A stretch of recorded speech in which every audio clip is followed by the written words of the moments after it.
Welcome to Dr. Creepin's Dungeon.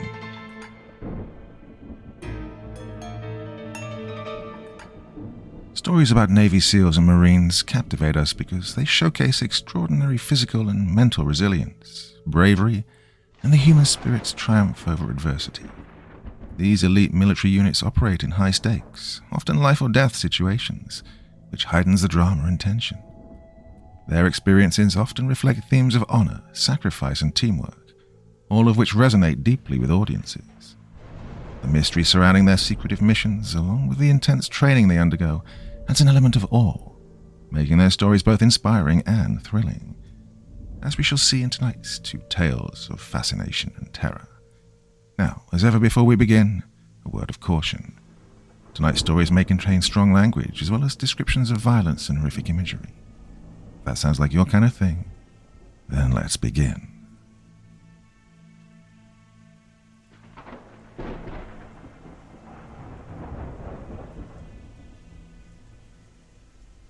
This story is respectfully dedicated to the memory of the U.S. Navy SEALs of Extortion 17. The Navy SEALs uncovered a secret from the sea. Part 1. "Okay, gentlemen," said the Navy officer as his team turned their attention to the screen. "Listen up. This is the Chinese artificial island called Fiery X Reef. Coordinates 9 degrees 32 north, 112 degrees 52 east. The Chinese government began building up the reef back in 2014 in the South China Sea, and today the island's a fully functional base that holds 12 hardened shelters with retractable roofs for mobile missile launches and contains enough hangars to accommodate 24 combat aircraft. The Chinese also built a 10,000-foot runway on the island's north shore that is capable of launching Chinese heavy transports and bombers.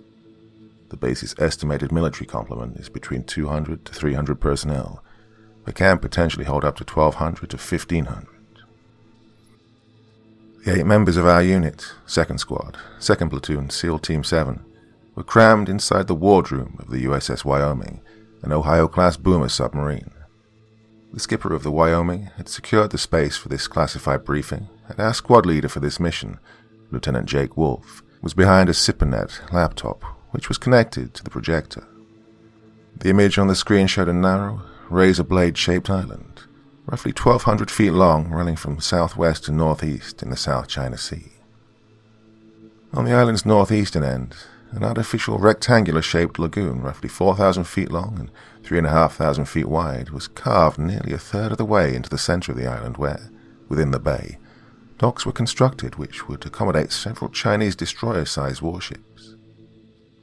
Various buildings and facilities were constructed on the southern part of the island, which also included air defense missile systems, as well as close-in weapon systems, or CIWS rotary cannon emplacements. Ostensibly, the Chinese government claims that Fiery X Reef belongs to the Chinese oil conglomerate RG Petroleum, but we know from the satellite photos and intercepted Chinese naval communications that the reef is actually under command of the Chinese military, in particular, the People's Liberation Army and Navy. Lieutenant Wolf advanced the slide, and a picture of a white painted ship which looked to be some sort of large civilian research vessel appeared on the screen. "This is Yang Hong 09, one of 60 370-foot-long vessels, which displaces 4,425 tons, that the Chinese say they use for oceanic research. About 4 months ago, the Yang Hong 09 left Qingdao with an experimental deep-sea mini-submarine on her decks and headed towards the Baltic Sea. About a week ago, our satellites captured this picture of the Yang Hong docked within the artificial lagoon inside Fiery X Reef, minus the mini-sub. Less than 24 hours after the photo was taken, all communication with the island had ceased." Lieutenant Wolf advanced the slides a few more times. "Technically, Fiery X Reef is located within Philippine territorial waters," continued Lieutenant Wolf, "but the Philippine Navy is hardly in any position to challenge the Chinese. In fact, the Chinese military has ordered a 15-mile exclusion zone around the reef and have forbidden any Philippine naval vessel to enter it, even when the Philippine Navy reported that there were distress calls coming from the facility. Now, His latest photos, which were taken a week ago by Philippine Navy drones, shows a hole had been blown into the side of the Yang Hong in what appears to have been a failed effort to scuttle the ship. The next series of slides were taken at varying angles by the drone and showed somewhat blurry but unmistakable images of the research vessel Yang Hong 09 docked inside the lagoon at Fiery X Reef, listing to one side, black and brown smoke pouring from a gaping hole in the starboard side of the ship. More disturbingly, plumes of black smoke could be seen rising from various other areas of the base. And, continued Lieutenant Wolf, the Philippine Navy was also able to capture this footage before the Chinese Air Force chased their naval frigates away. The lieutenant hit the play button on the video which was embedded in the slide briefing, which displayed the image of Fiery X Reef taken from somewhere east of the island. The footage was shaky as the video was filmed from aboard the Philippine frigate Jose Rizal, roughly 2 miles from shore. Zoomed in, however, the video showed 2 light grey fighter aircraft descending on the reef from northeast to southwest, before dropping several bombs, which exploded along the entire northern coast of the Chinese base. In the background, the reverberating sounds of jet engines could be heard, followed by the muffled whoom, whoom, whoom of explosions as the bombs struck the base. Voices of alarmed and confused Filipino sailors could also be heard, followed by frantic warnings and alert sirens as the 2 fighter jets pulled up and banked around, headed directly towards the Philippine Navy frigate. The video then ended abruptly. Our intel confirmed that the 2 jets which hit the Chinese base are Chinese Shenyang J-15 fighters, launched from the carrier Shandong, cruising 30 nautical miles north of Fiery X Reef, continued Lieutenant Wolf. They hit the airstrip with anti-runway ordnance, making it completely unusable. The Chinese haven't mentioned anything about the incident yet, but it's a sure bet that the state-run media is already preparing a story to blame either the United States or the Philippines for the attack on their base. Why would the Chinese attack their own base? Asked Big Petty Officer First Class Paul Gamesby, our Bravo team leader. This guy was built like a brick bulldozer, even by SEAL standards. Are they afraid we'll capture it and use it to land aircraft? With one of their 2 aircraft carriers in the vicinity, and with the 15-mile exclusion zone which the Chinese have placed around the island, I don't think they're too concerned about folks landing on the reef, said Lieutenant Wolf, and he furrowed his eyebrows as if realizing something. If anything, I'd say they're concerned about anyone trying to leave the island. Well, that would explain why the Chinese tried to scuttle the Yang Hong, I said. But do we know why she set sail for the Baltic Sea in the first place? That's not exactly a short or easy journey from Qingdao to the Baltic, nor is it someplace where we'd usually expect to find Chinese research vessels. Do we know what the Chinese were doing there, LT? Lieutenant Wolf scanned over his notes.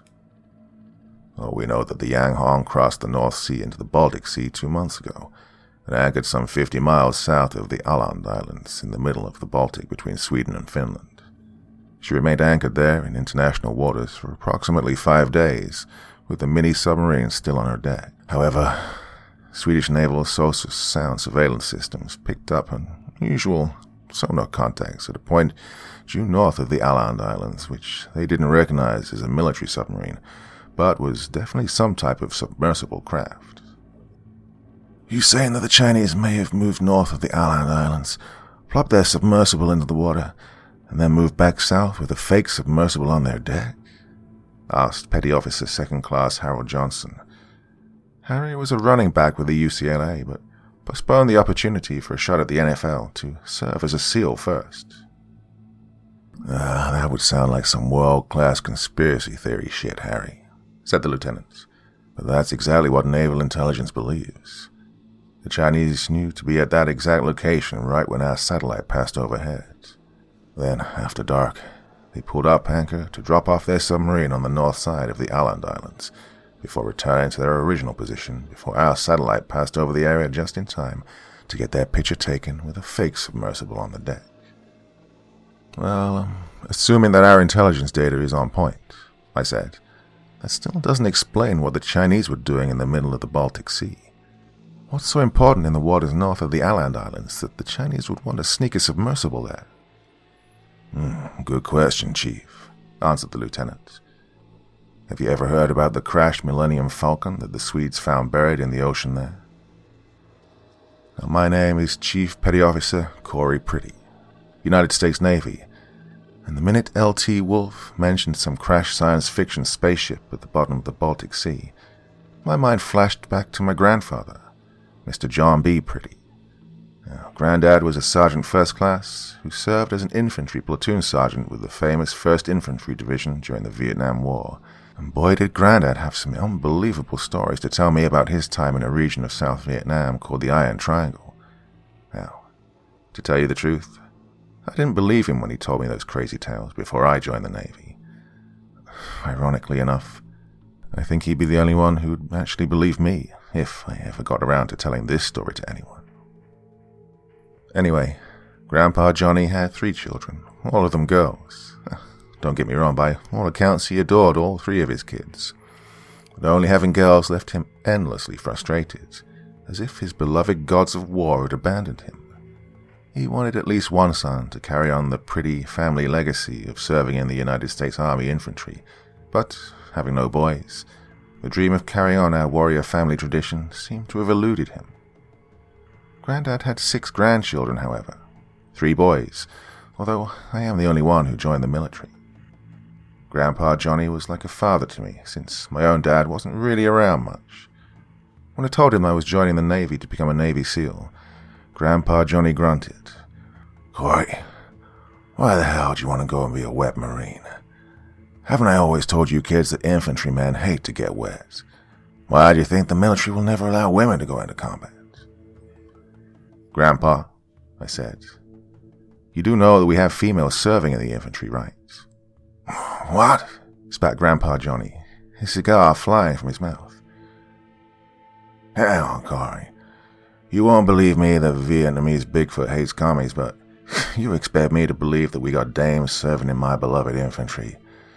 You know they test for weed, right, Corey?" "Grandpa," I said, "you know that I don't..." Granddad hugged me tightly and said, "Go on, boy.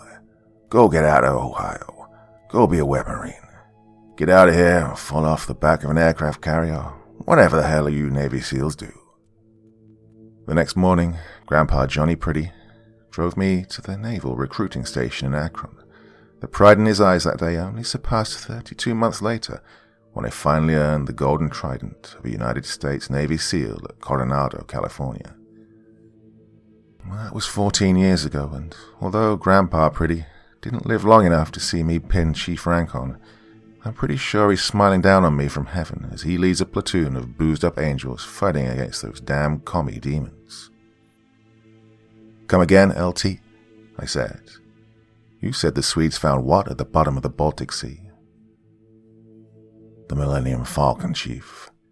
It was a YT-3000 Karelian light freighter that had gone through several owners. Set out part black, part Vietnamese Petty Officer Second Class, Terry, and Nguyen. Our tall, lean, designated medic took everything seriously, to the point that a lot of our jokes went right over his head. Well, the most famous owner was Han Solo, who made the Kessel run it. "Ah, geez, Terry," said Petty Officer Second Class Vincent Vinny Anders. "Chief knows what the damn Millennium Falcon is. His old house has seen the original Battlestar planet Trek Galactica Wars of the Apes when they first came out in drive-in theaters. Hey, right, Chief?" "At ease, Vinny," I said. "Are you shipbirds done?" said the LT.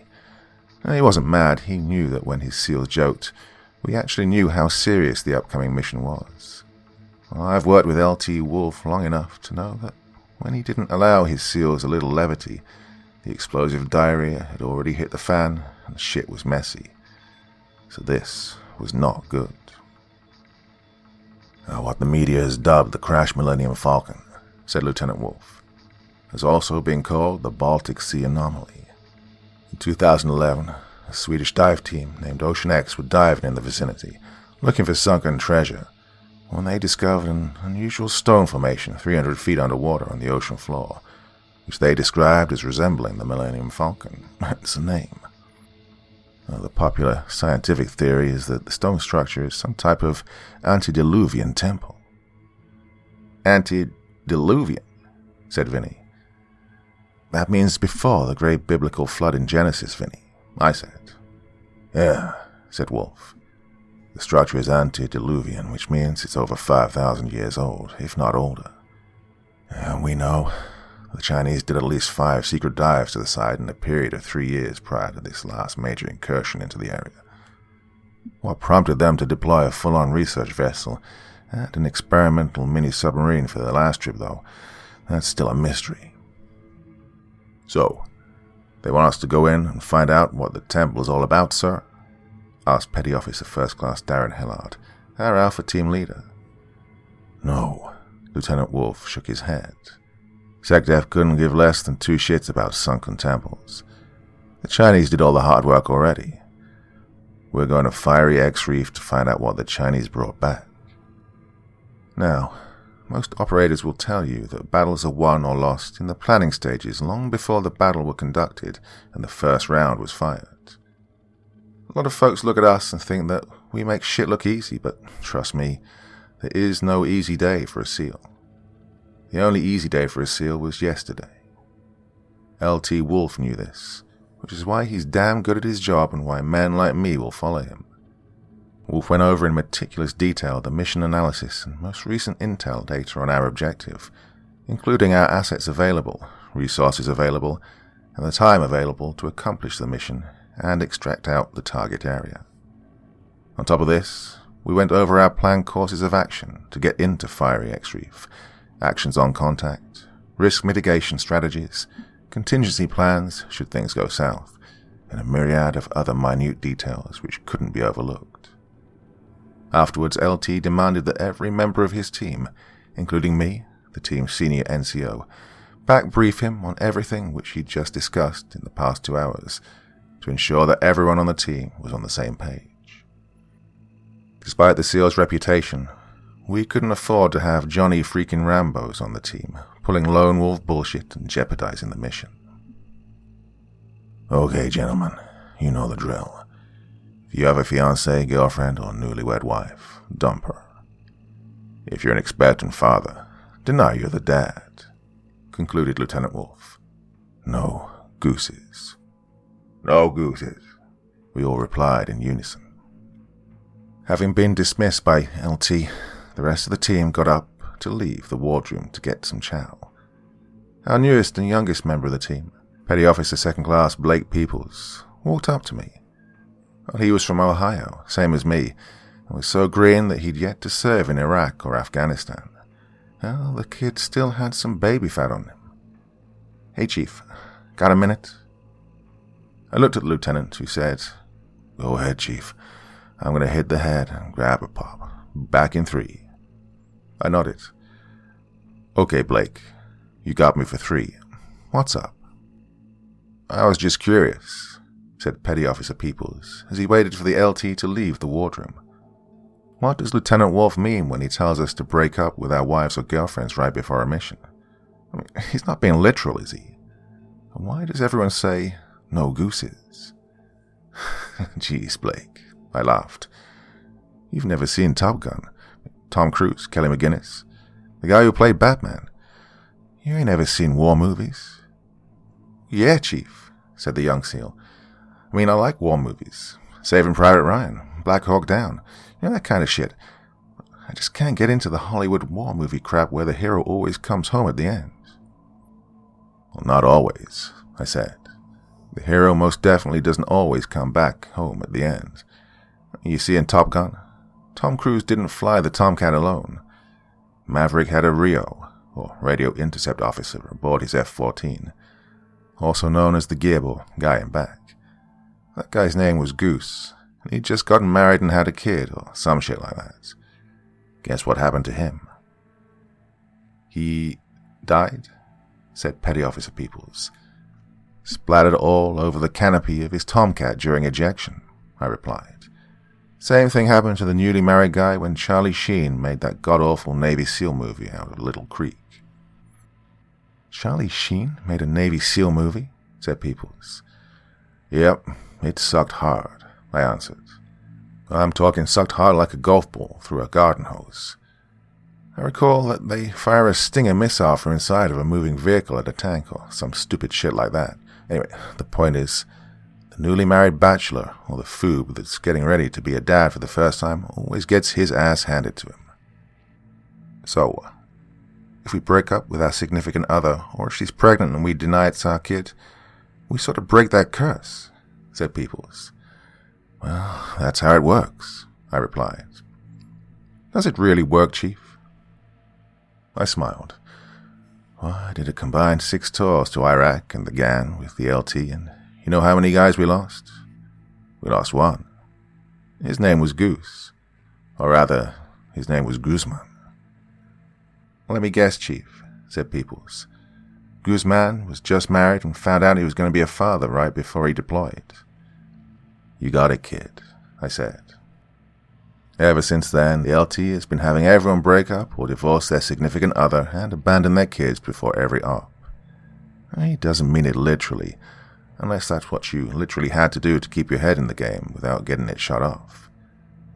What LT means is that you have to divorce yourself from your family and remember who you are and what you're doing when you're out there. If you spend 2 seconds in La La Land worrying about if Mary Jane Roddencrotch back home is showing Jody a good time, you'll get yourself and your team killed. Roger that, Chief, said Peoples. I'm tracking. So, Blake, I asked, how's your fiancée, Tanisha, is it? Well, just found out she was pregnant before we left San Diego, Chief, he replied. No, I said. You aren't engaged to be married, and you aren't going to be a father, at least not until this mission is over. Got it, Blake? Roger, Chief. Understood. But what should I think about if we're on standby and not on mission status? What occupies your mind, Chief? Got any hobbies, Peoples? I said. I mean, do you have any interests outside of what you do in the Navy? Well, I do enjoy fishing, Chief. Good, I answered as LT Wolf returned to the wardroom. You can go think about fishing. Now get the fuck out of here and get some chow and some rest. I still have to discuss contingency plans with the LT. Lieutenant Wolf waited until Petty Officer Blake secured the hatch of the wardroom behind him before walking over and setting an ice-cold Dr. Pepper next to me. We lost one guy, he said as he took a seat across from me. Yeah, I fudged the numbers a bit, LT, I said, popping the top of the soda can while remembering all 7 of the Navy SEALs we'd lost in the past 4 years. 3 KIA, 4 WIA. They were all good men, the best warriors in the world. They did everything right, but we still lost them anyway. I understand, Chief, said the LT. You have to keep their heads in the game. The young ones like Peoples are full of piss and vinegar and itching to prove themselves to the team. You have to reel them in, while the vets like Hillard, Gimsby, and Johnson can get overconfident and complacent, so we have to get back to basics with them. It's a constant cycle. I don't envy your job, Chief, even though you're one of the best in the business. Lieutenant Wolf popped open the top of his Sprite and took a sip. Hell, remember when I first took over the team? 3 months into our first tour of the GAN, and I was still a cherry-ass lieutenant junior grade. Lieutenant Wolf sat back, lost in thought for a second. Wolf was a 26-year-old African-American, lean, with broad shoulders and legs like tree trunks. He looked every bit the part of an anti-gun, Hollywood war hero action star which we all hate the fuck out of. Except that Wolf was a real hero whose haunted eyes had seen more horrors than 1,000 Hollywood action movie stars combined. Yeah, that was right after Lieutenant Guzman got killed, continued Lieutenant Wolf. Here I was, not even 4 months being a lieutenant junior grade. Green as shit, and now I was in charge of a squad of Navy SEALs in Kabul. I don't know what I would have done without you, Chief. You didn't do too badly, sir, I said. Hell, by the time we left the GAN, Captain Taliban and his band of merry lunatics had a $200,000 bounty on your head. Well, they had a $350,000 bounty on yours, Chief. laughed Lieutenant Wolf. We should all be so lucky, sir, I said. Nothing like being the most hunted guy in all of Afghanistan. We both had a good laugh at our own gallows humor. I liked Lieutenant Wolf. It's a great thing when the command and the senior NCO of unit mesh together well. It means we get shit done, and we get shit done with none of the egos, biases, or any of the other bullshit which prevents other units from accomplishing their missions. Chief, said Lieutenant Wolf, suddenly turning serious. I've worked with you long enough to know that you've got something on your mind. I think I know what it is. Corey, but go ahead. Well, sir, I sighed as I put down my soda. I was just thinking about Panama back in '89, Operation Just Cause. You're talking about SEAL Team 4 at Paitilla Airport, said Lieutenant Wolf. Yep, I said. The operation to capture Noriega. The SEALs had to secure his private airstrip so that he couldn't escape. That was a U.S. Army Ranger mission all the way. Well, they had the numbers and shit to quickly and violently take and hold Paitilla Airport. That's their mission. That's what they do. But instead, the brass sent in 40 SEALs when we usually only operate in teams of 8. They ended up getting ambushed by a militia element of the Panamanian Defense Force, and we lost 4 SEALs killed and 9 wounded. And, you're wondering why they're only sending in 8 SEALs into a heavily fortified military Chinese base, where we'll be outnumbered hundreds to 1, when dropping in a battalion of Army Airborne Rangers would make more sense. Lieutenant Wolf leaned back, the look in his eyes telling me that he was thinking the exact same thing and, just like me, had no good answers. What do you think, LT? Were the SecDef's orders really so vague that they read, "Find out what the Chinese brought back from the Baltic"? The Chinese brought back a research ship. Then they tried to scuttle it. Yeah, Chief, said Wolf. That's it. That's all the SecDef gave us. There isn't anything specific that they want us to look for, so we don't have a targeted objective. That makes it difficult to satisfy the needs of our political masters, but it also gives us free rein to dictate how we're going to carry out this mission. Our mission is simply to find whatever it was that the Chinese brought back from their secret expedition to the Baltic Sea, and, apparently, according to the SecDef, we will know it when we see it. Even if this mission might start a war with China? I asked. Sir, if we raid the highly secured Fiery X Reef looking for something that we have no idea what it is, there's 1,007% chance that we'll probably come into some type of contract which will involve fingers squeezing triggers. Is Washington really willing to risk going to war with the people that are funding the current anti-Trump movement?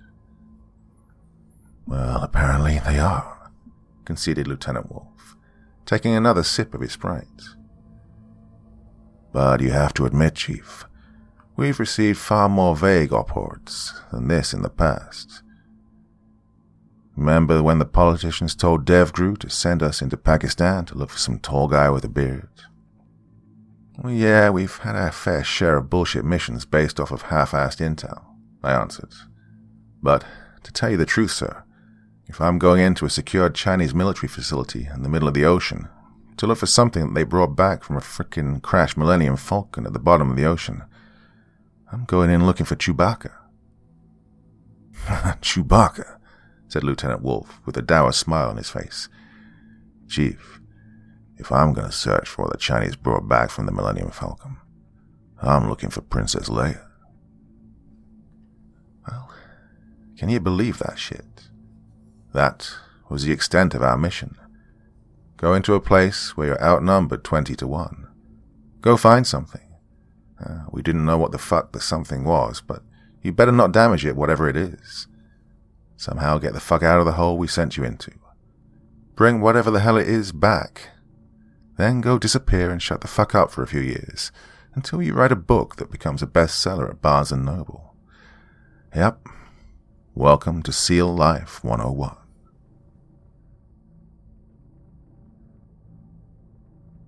Anyway, the USS Wyoming cruised into the South China Sea and remained undetected for a couple of days as we closed in on our objective. Okay, so now here's the deal. I could describe all of the hoo-ha shit that we did to get the team into Fiery X Reef undetected. How the Wyoming slipped into the South China Sea and easily penetrated the Chinese naval fleet blockade. And how we used SDVs to launch the Wyoming to the north shore of the Fiery X Reef. But I'm not going to, because fuck you, commie bitches. You jokers can keep drowning your Spec Ops folks out in the ocean while trying to imitate how Navy SEALs do what we do. Anyway, it was approximately 0400 in the morning and still dark when we hit the north shore of Fiery X Reef. Lieutenant Wolf and I were the command elements of the squad. PO-1 Hillard was in charge of Alpha Team with Harry Johnson and Terry Nguyen, while PO-1 Gimsby had Bravo Team with Vincent Anders and Blake Peoples. None of us had to say a word. Our training was so that we could communicate with just our eyes, every SEAL able to anticipate and predict the actions of the next, moving inexorably forwards and capable of producing a continuous flow of firepower and dead bad guys, should the situation dictate. With the waves crashing on the coral reef masking our movements, we rapidly secured and camouflaged our SDVs at a location on the shoals, which hid them from casual view, and quickly took up defensive firing positions on the sandy embankment which bordered the runway. In front of us was an area of open beach that stretched nearly 50 meters, ending in a surprisingly well-maintained grassy area. Hilliard's team was on the right of our line, Gimsby's team on the left. Wolf and I were in the middle. It was pitch black, the peaceful and tranquil sounds of the ocean splashing behind us. Thermals revealed absolutely no signs of life across the runway, and no movement anywhere inside the base. There were lights on in various structures further south, but those lights were dim, some red, indicating that they were on due only to back up generator power. Though there were lights on the runway, none were lit, encasing the immediate area in pitch darkness. "Clear," whispered Hilliard. "Clear," said Gimsby. "Go," said Wolf. Hilliard's team of SEALs got up and raced across the black runway, weapons at the high, ready, followed by me and Lieutenant Wolf. Seconds later, Gimsby's team followed. As I raced towards the tarmac, I noticed several deep craters in the runway, at least 10 feet in diameter and 6 feet deep, the result of the Chinese bombing strike several days earlier. To my left were several hangars where at least 4 Chinese fighter jets and 3 transports were housed. There was no way that any of them could have used the runway to leave. The question quickly popped up in my head. Why would the Chinese bomb their runway before getting their fighters out first? Why were they in such a hurry? When we reached the north side of the runway, which faced the beach, we again went to the prone in the sand, each SEAL having their weapon raised and scanning for potential threats. There were 2 sandbag emplacements about 30 meters in front of us, one protecting a surface-to-air missile emplacement, and one protecting an air defense gun emplacement. Both appeared to be unmanned and abandoned. After only a few seconds, the team leaders again announced, "Clear," after which we immediately assaulted the 2 air defense emplacements. We found both to be unoccupied, although we did find that each were covered with dried brown splotches of liquid, and the smell of rot and metal mingled in the air with the pungent scent of dead fish. None of us had to say a word. We knew from experience that the air defense emplacements were saturated with dried blood and flesh, and that it was at least a week old. "Sir," I whispered. "The Yang Hong is a click southeast of us, still docked inside this artificial lagoon," replied the lieutenant. "That's the first thing that the Chinese blew. That's our first stop." Infiltrating into Fiery X Reef through the artificial lagoon would have been the easiest route for us, especially since our first objective was to investigate the Yang Hong that was docked there. But that would have left us and our SDVs critically exposed and vulnerable in what was likely the most secure spot on the base. The route which we'd planned to take across the base was considerably more difficult, but ultimately tactically more sound. The easy way will always get you killed, which is why we never take the easy way. Easy is lazy, and lazy is body bag. The team moved swiftly in a wedge formation, Alpha to the right, Bravo left, with me and the LT in the center of the formation, every SEAL scanning their sectors as we crossed the bombed-out tarmac. The only sounds that I could hear were the waves calmly slapping the beach, fading steadily behind us, and the muffled clutter of combat boots that went from beach sand to grass to pavement. The area seemed totally bereft of any living soul except us, as we quickly crossed the runway and stacked against what appeared to be a large maintenance hangar on the far side of the tarmac. Though it was pitch dark, our night vision devices illuminated details of our surroundings as if it were broad daylight. Harry and Terry from Hilliard's Alpha team swiftly entered the bay door which hung open from the hangar, instinctively making sure that our 6 o'clock was clear of threats. It seemed like an hour had passed since we landed on Fiery X, but in reality it probably only took us no more than 5 minutes to get from the shore and across the runway to breach the outer perimeter of the base. "It's clear, LT," came Hilliard from inside the hangar. He was whispering onto his earpiece that provided our main internal communications. This place is a mess. They got a helicopter in here, but it looks to be damaged. Also, a lot of bloodstains and... The mic went silent for a second before Hilliard came back up. Looks like there was a firefight here. Terry found a bunch of AKs on the ground and spent shell casings, but no bodies. Plus the place smells like rotten fish, just like those defensive emplacements back at the beach. "Copy," replied the LT. We both pulled out our high-power binoculars and began scanning the terrain ahead of us.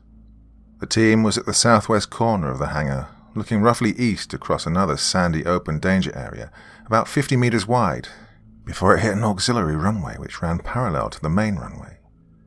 Across from this was a main road with what looked to be several rows of one-story housing billets on the other side.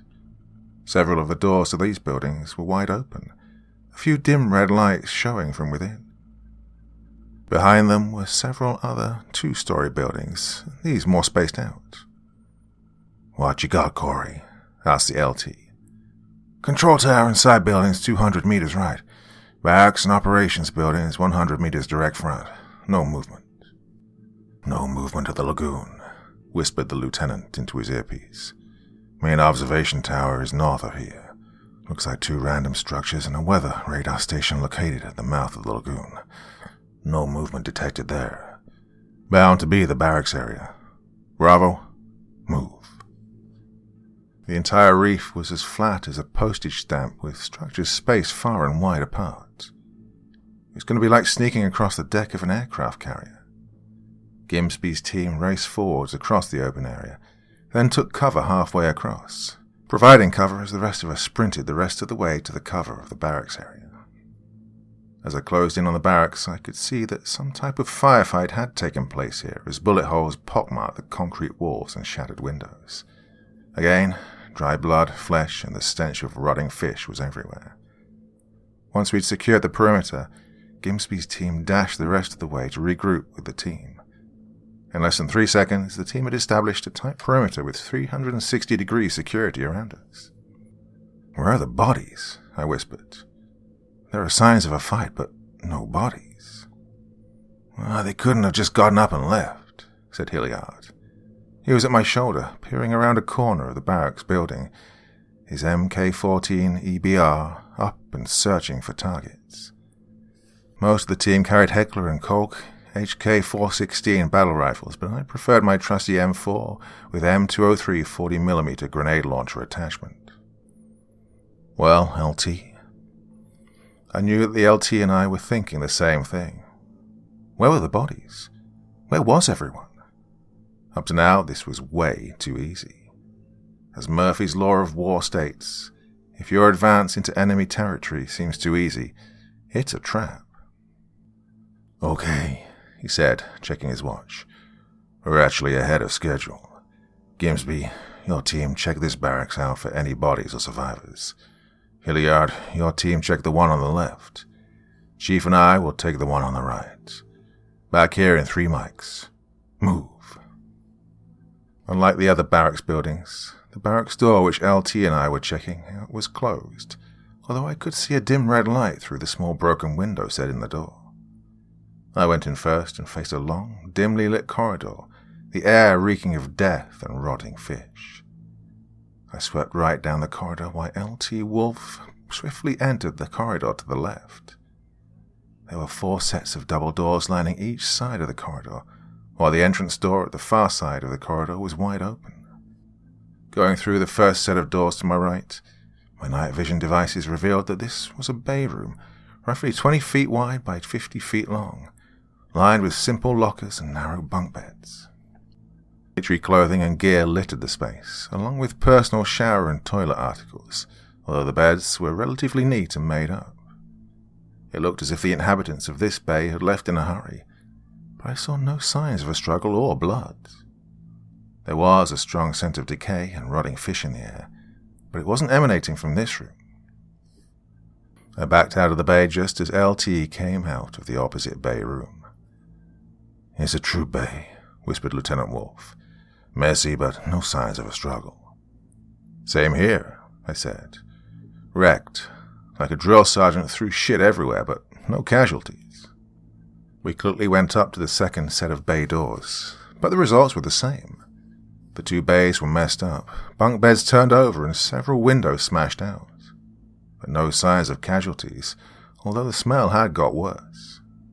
The third set of doors opened into the restroom and shower stalls.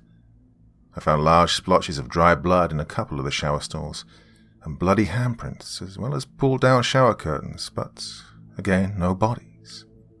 Judging by the toilet articles scattered on the sinks and floors, I concluded that this was the female restrooms and showers. The 4th set of doors on my side of the corridor were wide open, and long brown dried stains spilled from the room, as if something had been dragged from the inside of the room to the outside. The horrific smell was coming from inside of this room. With my M4 at the high, ready, and fighting back the urge to puke, I stepped inside of the Charnel house. Dried chunks of flesh and bones were splattered across the room, mingled with the padding and springs of the flimsy mattresses from the cheaply made bunk beds which had been turned over. Wall lockers also knocked over, as if someone had desperately tried to create some kind of ineffective barrier against some unknown attacker. Unlike before, here in this room I found what was left of a few bodies. Arms, legs, torsos, all ripped apart and seemingly with large chunks torn out of them as if something had feasted on the unfortunate victims. The head of what appeared to have once been a female stared at me with dead eyes from the corner, the entire bottom half of her face looking as if it had been completely torn away.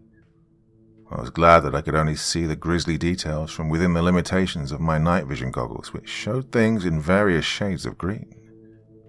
I was absolutely sure that this room had been colored blood red.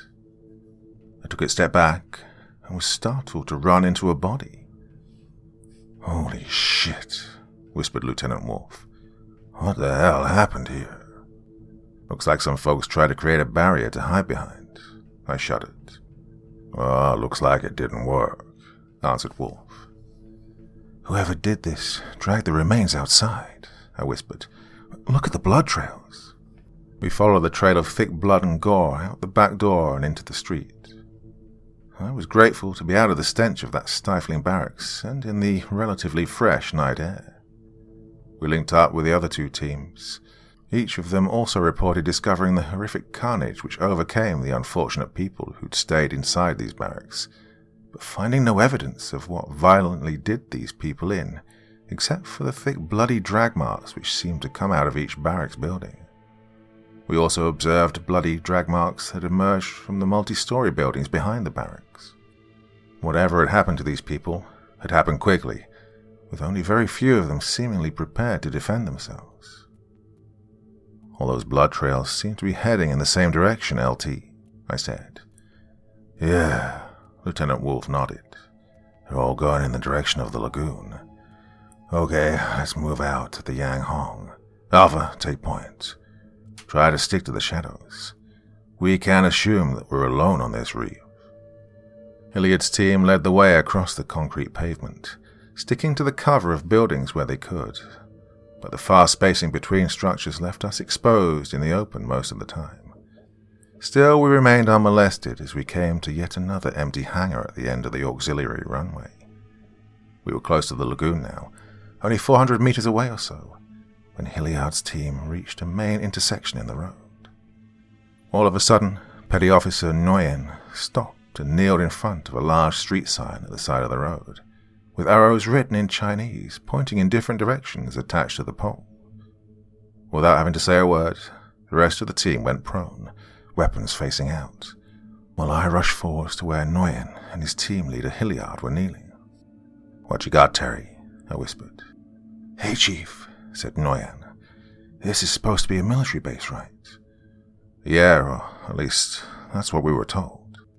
"Well, Chief," said Nguyen, pointing up at the street sign, "this directional sign says that facility over there to our left, with the 2 randoms, is actually a restricted research facility. Check out the panel underneath the arrow. It says, authorized personnel only. Only Yuan Tongguo 776 cardholders permitted." Yuan Tongguo 776 card, I said. "That's the Chinese equivalent of an above top secret security clearance."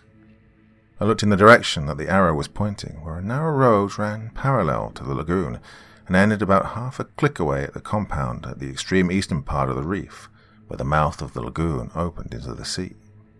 The compound was surrounded by a high chain-link fence topped with rolls of razor wire, behind which sat 2 randoms and the weather station. At a separate dock, which I now noticed could only be accessed from the secure compound, sat the listing hull of the Yang Hong.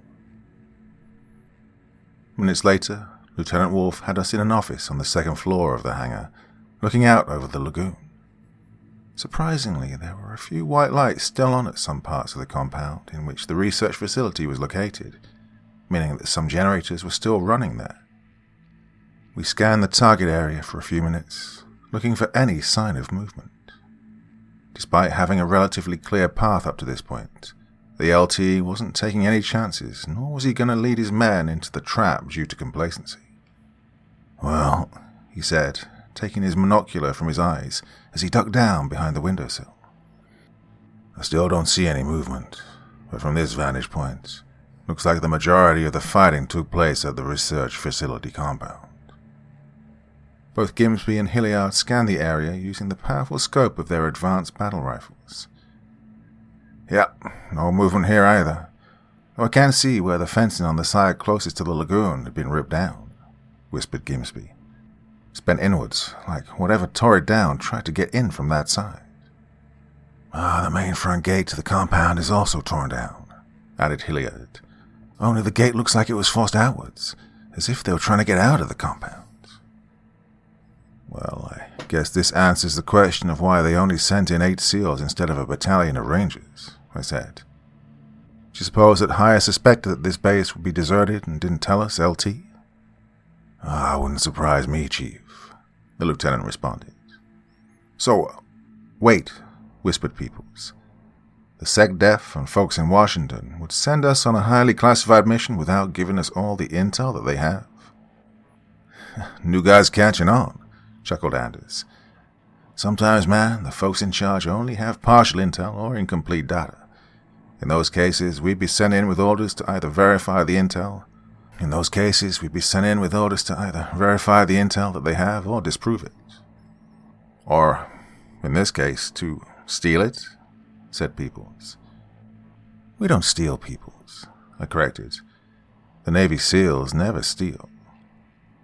"But we'll sure as hell acquire a bunch of shit, right, Chief?" added Johnson. "Well, if they have it lying around," I replied. "Well, the sun's going to be up in an hour and a half to 2 hours," said the lieutenant. "We need to be off the beach by then. We'll use this hangar as our rallying point in case anyone gets separated or if shit goes south. Okay, let's move out and see what we can acquire." Leaving the hangar behind us, we moved in a wedge formation across the uncomfortably open ground towards the research facility compound, until we got to within 100 meters of the wide-open front gates. From there, the squad transitioned into a bounding overwatch maneuver, where one element of the SEALs rushed forward, while the second element stayed low to provide covering fire. After a couple of bounds, we were past the front gates of the compound, rushing past 2 light poles which shone a dim light upon a blood-splattered guard shack. 2 AK-47 rifles lay outside amid a sea of empty shell casings, but, as before, we saw no signs of the bodies. Lieutenant Wolf was with Bravo team and had secured a corner of a small structure which looked to be a utility building. I was with Alpha team, which was across the street and had taken up positions at the base of the smaller of the 2 red-domed buildings. We were again engulfed in shadows like ninjas as we stopped to scan our surroundings before proceeding. There had indeed been some type of heavy firefight here, as the ground was littered with spent casings, dropped weapons, and torn military clothing with ripped flesh still attached. Pools of dry blood also tarnished the pavement and sand, and everywhere was evidence that the dead had been dragged towards the lagoon. I looked around, trying to see if any of the security cameras appeared to be active, when I saw the ones that were mounted on the light poles that we had just passed. "Clear," said Hilliard. "Clear," said the lieutenant. "Hey, wait up, LT," I said. "What's up, Chief?" "Just give me a second, LT," I responded. "I want to check something out real quick. Terry, come with me." The rest of the team stayed put, scanning their sectors for any signs of threats which we might have missed as Nguyen followed me while I raced into the small concrete guard shack. Inside, 2 overturned chairs faced a desk with half a dozen monitors and a public address microphone. All of the security monitors were black, but a faint green light at the base of the monitor control board was still on, indicating that there was still power going to the security cameras. "What's up, Chief?" asked Nguyen. "Can you get these security monitors up?" I asked. "Hold on," said Nguyen, reading the labels on the control board under the monitors. "Yeah, I think so," he said as he began typing into the keyboard connected to the main security monitor control board. Immediately, 3 of the security monitors came to life, one showing the grey-green tinted view of the area just outside of the guard shack, as well as the torn-down entrance gate. The second one showed only a dark grey screen, and the last showed only static. "Okay, Chief," said Terry. "These first 2 scenes are showing a feed from wherever those cameras are mounted. That third one with the static has power still going to it, but it looks to have been knocked out somehow." I see. Hey, go wave your arm out of the door real quick, will you?" Nguyen did as he was told, and I saw his arm waving outside of the guard shack on the first monitor screen. "Okay, so these monitors are showing a live feed then. Come on back inside, Terry. Can you see if you can pull up any recorded video, say, from the last week?" "Depending on what kind of recording system they used and their data storage memory base," said Nguyen as his fingers again danced over the keyboard. "I might be able to... Oh, there, got it." The first monitor, the one connected to the camera mounted on the pole just outside of the guard shack, showed the timestamp on the video being taken at 1830 hours, 7 days prior, when the shadows were growing longer as the sun began dipping towards the ocean. It was a top-down view, given the height of the camera angle, and the bottom third of the video was obscured by the edges of the guard shack itself. But what the camera did pick up was a scene of utter panic, as people in both civilian and military clothing could be seen fleeing out of the entrance gates, all of them with horrified expressions on their faces. There was very muffled audio that accompanied the video, and the sounds of screams along with automatic weapons firing could be heard. But who was shooting and what they were shooting at could not be seen. All of a sudden, a searing hiss could be heard, followed by the body of a Chinese soldier falling backwards into the camera frame, eyes wide with shock and fear, his bloody hands clutching his abdomen, which had been ripped open. This was followed again by a snake-like hiss, and the body of the Chinese soldier suddenly being pulled out of the frame by some powerful, unseen force. The second monitor showed the feed from a camera, which was apparently mounted atop one of the entrances of the research facility. The video again showed dozens of panicking people, this time wearing mostly civilian clothing, and several wearing clinical or medical scrubs, pushing and shoving to leave the building. Behind them, unseen from inside the building, came more screams, intermingled by the sounds of weapons being fired, along with more of the unexplained hissing sounds. The third monitor, the one which showed only static, came alive with the footage of when it was active a week ago. The security camera was apparently mounted at the dock nearby, pointing towards the lagoon and the Yang Hong tied to the dock. The research vessel was belching smoke and fire and was already beginning to list to one side. But that wasn't the most alarming thing from the video. In the waters next to it, things were rising out of the lagoon. All of a sudden, a large webbed claw smacked down the camera, and the video immediately turned to static. "Hey, LT," I whispered into my earpiece.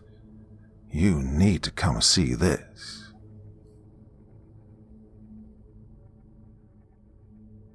Part 3. The lieutenant and I were staring at the monitor as Nguyen replayed the footage.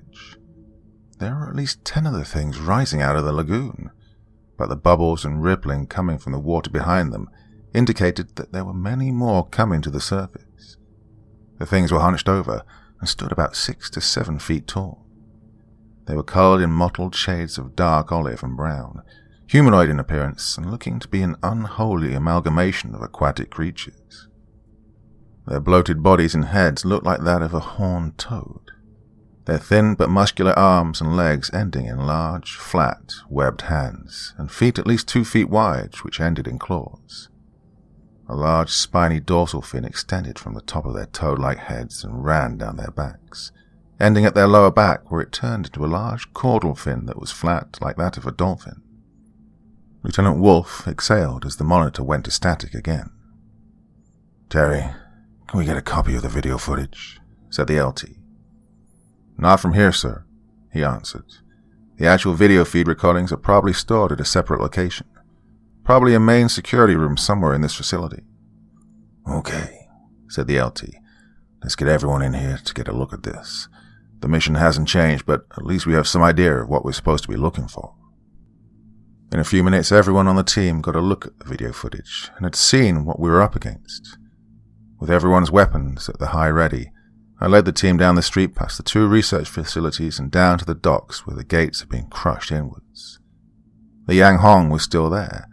The 35-foot hole blasted from its side was facing us, but the gangplank was still connecting the ship to the dock. "The bottom of the ship is resting on the bottom of the lagoon," I said. "That's why it didn't sink." "Bravo, secure House 6, said Wolf. "Chief, Alpha, with me." Using the gangplank, LT, Wolf, Hilliard's team, and I quickly made our way up onto the ship. The going was tricky as the ship was leaning 30 degrees to starboard, and the decks seemed to be covered in some type of thin slime, much like that which covers fish. We were aft of the ship when we clambered on deck, Lieutenant Wolf taking Hilliard and Nguyen up to investigate the main superstructure, while Johnson and I went below decks, where the hole had been blown into the side of the ship. The bottom third of the ship was filled with water, and I wasn't particularly thrilled to go down where those things might be lurking, and the lack of peripheral vision by our night vision devices didn't help things any. I flipped on the mag light mounted on the side of my weapon, and the light mounted on the side of my ballistic helmet, and took the lead down the steps to the second deck with Johnson close behind me. This level was relatively above water level, and contained the ship's small galley, restrooms, and living quarters. The damage to the Yang Hong notwithstanding, there were signs of a struggle that had occurred before the Chinese tried to sink the ship. As before, there was blood everywhere, and signs in the living quarters that the occupants had vainly attempted to barricade themselves inside. Still, we found no signs of survivors or the things that had attacked them. Making our way past the forward quarterdeck, the side opened up to the outside due to the hole blasted in the hull, the explosion occurring in the deck below us. Much of the floor was blown away here, so Johnson and I had to carefully climb around the gap without falling through the hole to the lower deck and the water below.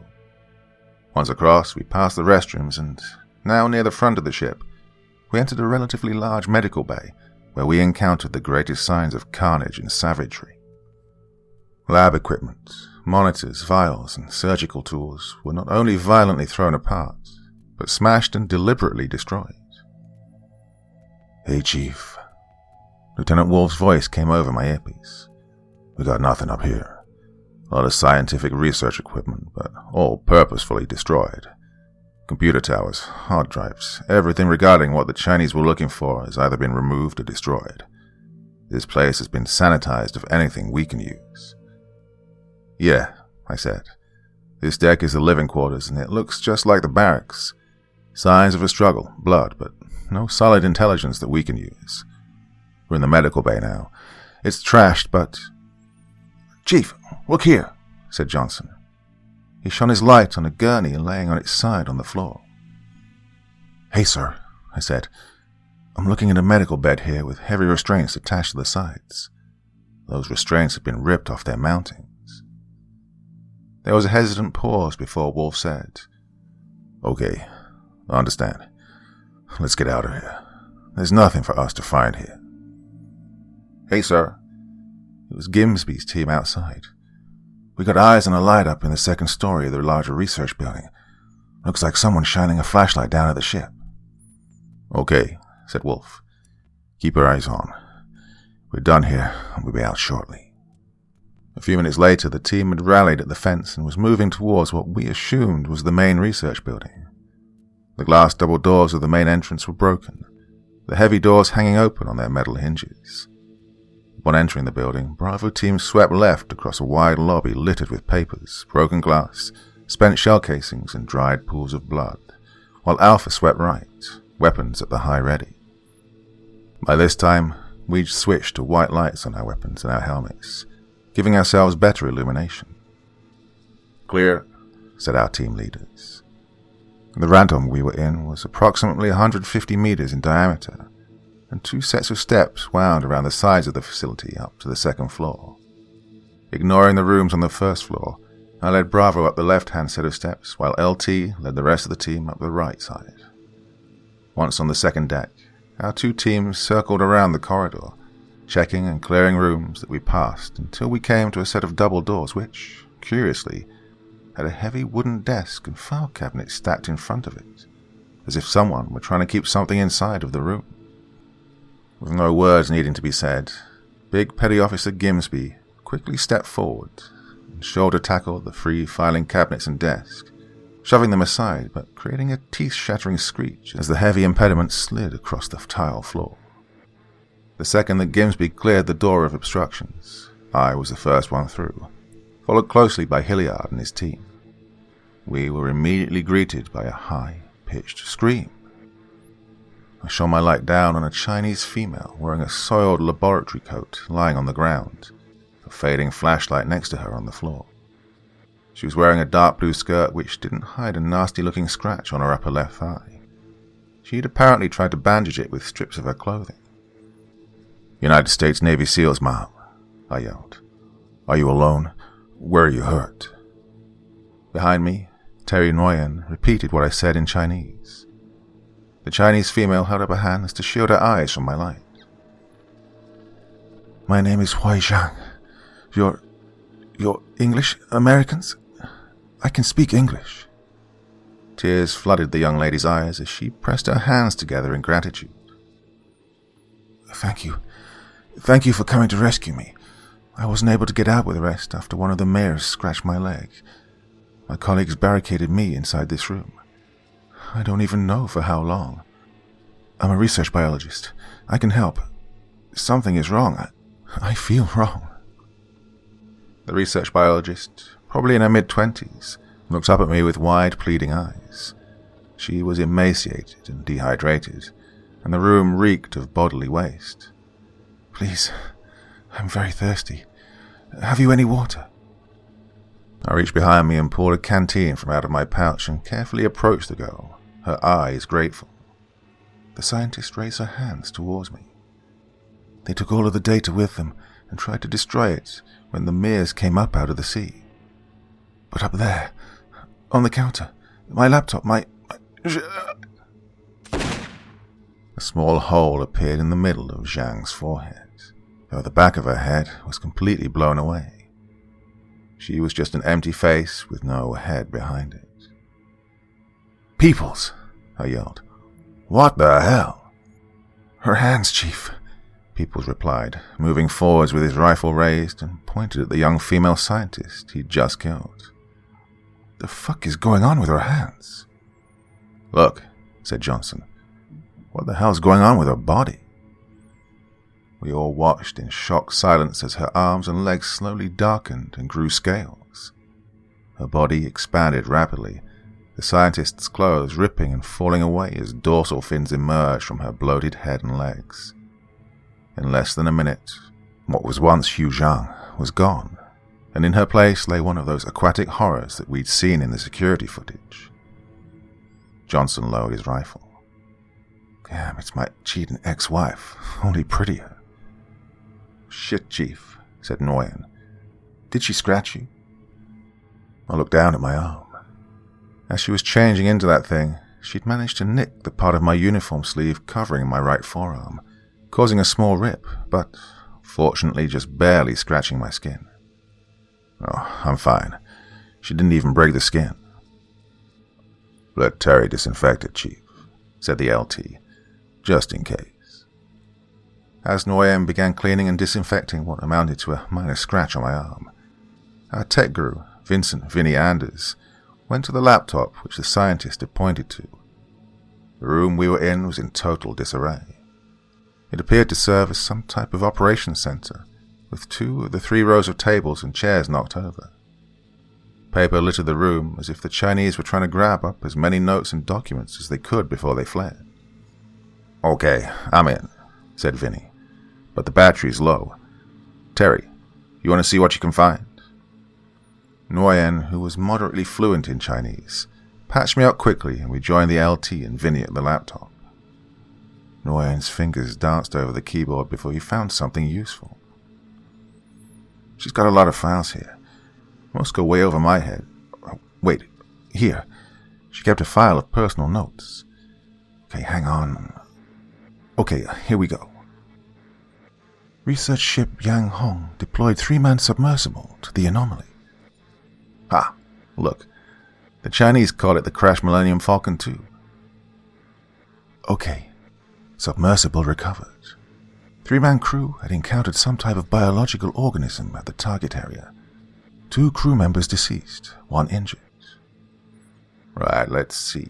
Okay. 5 days after the Yang Hong left the Baltic Sea, they have the infected crew member restrained in the medical bay. Okay. Now something happened with the patient en route back to Fiery Reef. Mutation is the word they use. Captain orders the submersible tossed overboard to prevent additional contamination. Okay, now, the Chinese Navy finds the Yang Hong adrift about 15 clicks northeast of here. Initially, they find no one on board and the lifeboats are still attached, but then they find 1 survivor hiding inside one of the lifeboats. The Chinese Navy tows the ship back to Fiery X Reef, where the insane-sounding survivor, who turned out to be the ship's cook, was treated for a bite on his shoulder by something that looked like it had needles for teeth. Right. The survivor, whose name is Chen, raves about, in the course of about 10 days, the injured crewman that they pulled from the submersible slowly changed and mutated into some sort of giant toadfish creature, and either killed or infected the rest of the crew. Right, okay. Now she skips ahead a few days later. She now describes Chen as having mutated into something she called a mere, and has escaped the lab and into the lagoon. Along the way, the mere killed 2 lab assistants and injured 2 orderlies and 2 security guards. Yeah, right. Next morning, she writes that firing was heard on the north side of the base at the airstrip, where 9 soldiers are found killed and half-eaten while 11 soldiers are missing. And here... Okay, this is 2 days later. The 2 orderlies and security guards were terminated before their mutations were completed. Attacks increasing during the morning and in the evening, Mears dragging their prey into the sea. And at that, the computer screen went black as the battery finally died. So that's what we're looking for, said Lieutenant Worf. A mutagen. What the Chinese found and brought back from the Baltic Sea was some kind of biological mutagen. Hang on. Are you saying that everyone on this base was transformed into those things? Asked Hilliard. why did it take so long for the girl to change? Well, her natural immune system kept whatever mutagen that infected her from completely transforming right away. Now, remember, she only suffered a scratch on her legs, I said. But after she was killed, the mutagen transformed her fully into that creature. Well, fortunately, she was already dead when it occurred. Okay, people, said Wolf. I'm open to suggestions. Any theories on what that mutagen might be? Well, said Anders, calling that anomaly the Millennium Falcon might not be so far off after all. Explain, I said. Okay, started Anders. So let's assume that before the Great Biblical Flood, there was some technologically advanced antediluvian society. Like Atlantis, said Johnson. Yeah, sure, whatever, answered Anders. Anyway, this advanced civilization realizes that the end is coming, so they create a biological mutagen that transforms their bodies to quickly adapt to living underwater. Well, like mermaids, said Johnson. Well, or Sports Illustrated swimsuit models, replied Peoples. Yeah, thanks, asshole, said Johnson. Look, I'm never ever going to date another Sports Illustrated swimsuit model ever again now.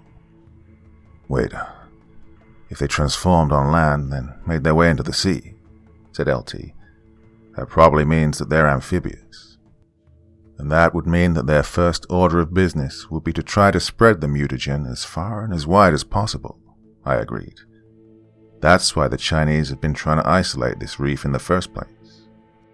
Oh, they couldn't leave shit alone, and now we've got sea goblins running around, said Nguyen. Fucking sea goblins. All right, gents, said Lieutenant Wolf. We got the laptop. Our intel guys can wrap their brains around whatever the hell it is contained in there. Let's get back to the SDVs, people. The sun was just beginning to rise above the horizon, illuminating the area enough so that we no longer needed our night vision devices. Our SDVs were hidden in the shoals about a click and a half to our northwest, and we booked a more direct approach to the beaches, even though it meant maneuvering around more open ground. As our surroundings slowly grew brighter, we could see more of the carnage which had befell the base as the evidence of weapons fire and even explosions from grenades were more extensive than we previously observed. What bodies we encountered along the way were almost totally consumed and reeked with the smell of decay. Well, to be honest, the closer we got to the beach, the better I felt, as I didn't see any dead bodies of those mutated fish things. This got me to wondering how effective the Chinese military weapons were going to be against those things. Gimsby's team was on point. When they reached the 2 air defense emplacements, which we passed when we first came ashore, Gimsby took a knee next to the sandbags surrounding the air defense missile launcher and held up a fist. Staring out towards the beach, he said, LT, we have a situation. Wolf and I rushed towards where Gimsby was kneeling, and I could already see what had startled the big seal. My heart sank. Our SDVs looked as if they'd been tossed 30 feet from where we'd hidden them. They lay on their sides like beached pilot whales with huge gouges ripped into their hulls. Contact left, yelled People suddenly. Contact right, came Johnson. Emerging from the waters and half-hopping, half-loping towards us from the beach came dozens of those creatures which the dead Chinese scientist had called mirrors.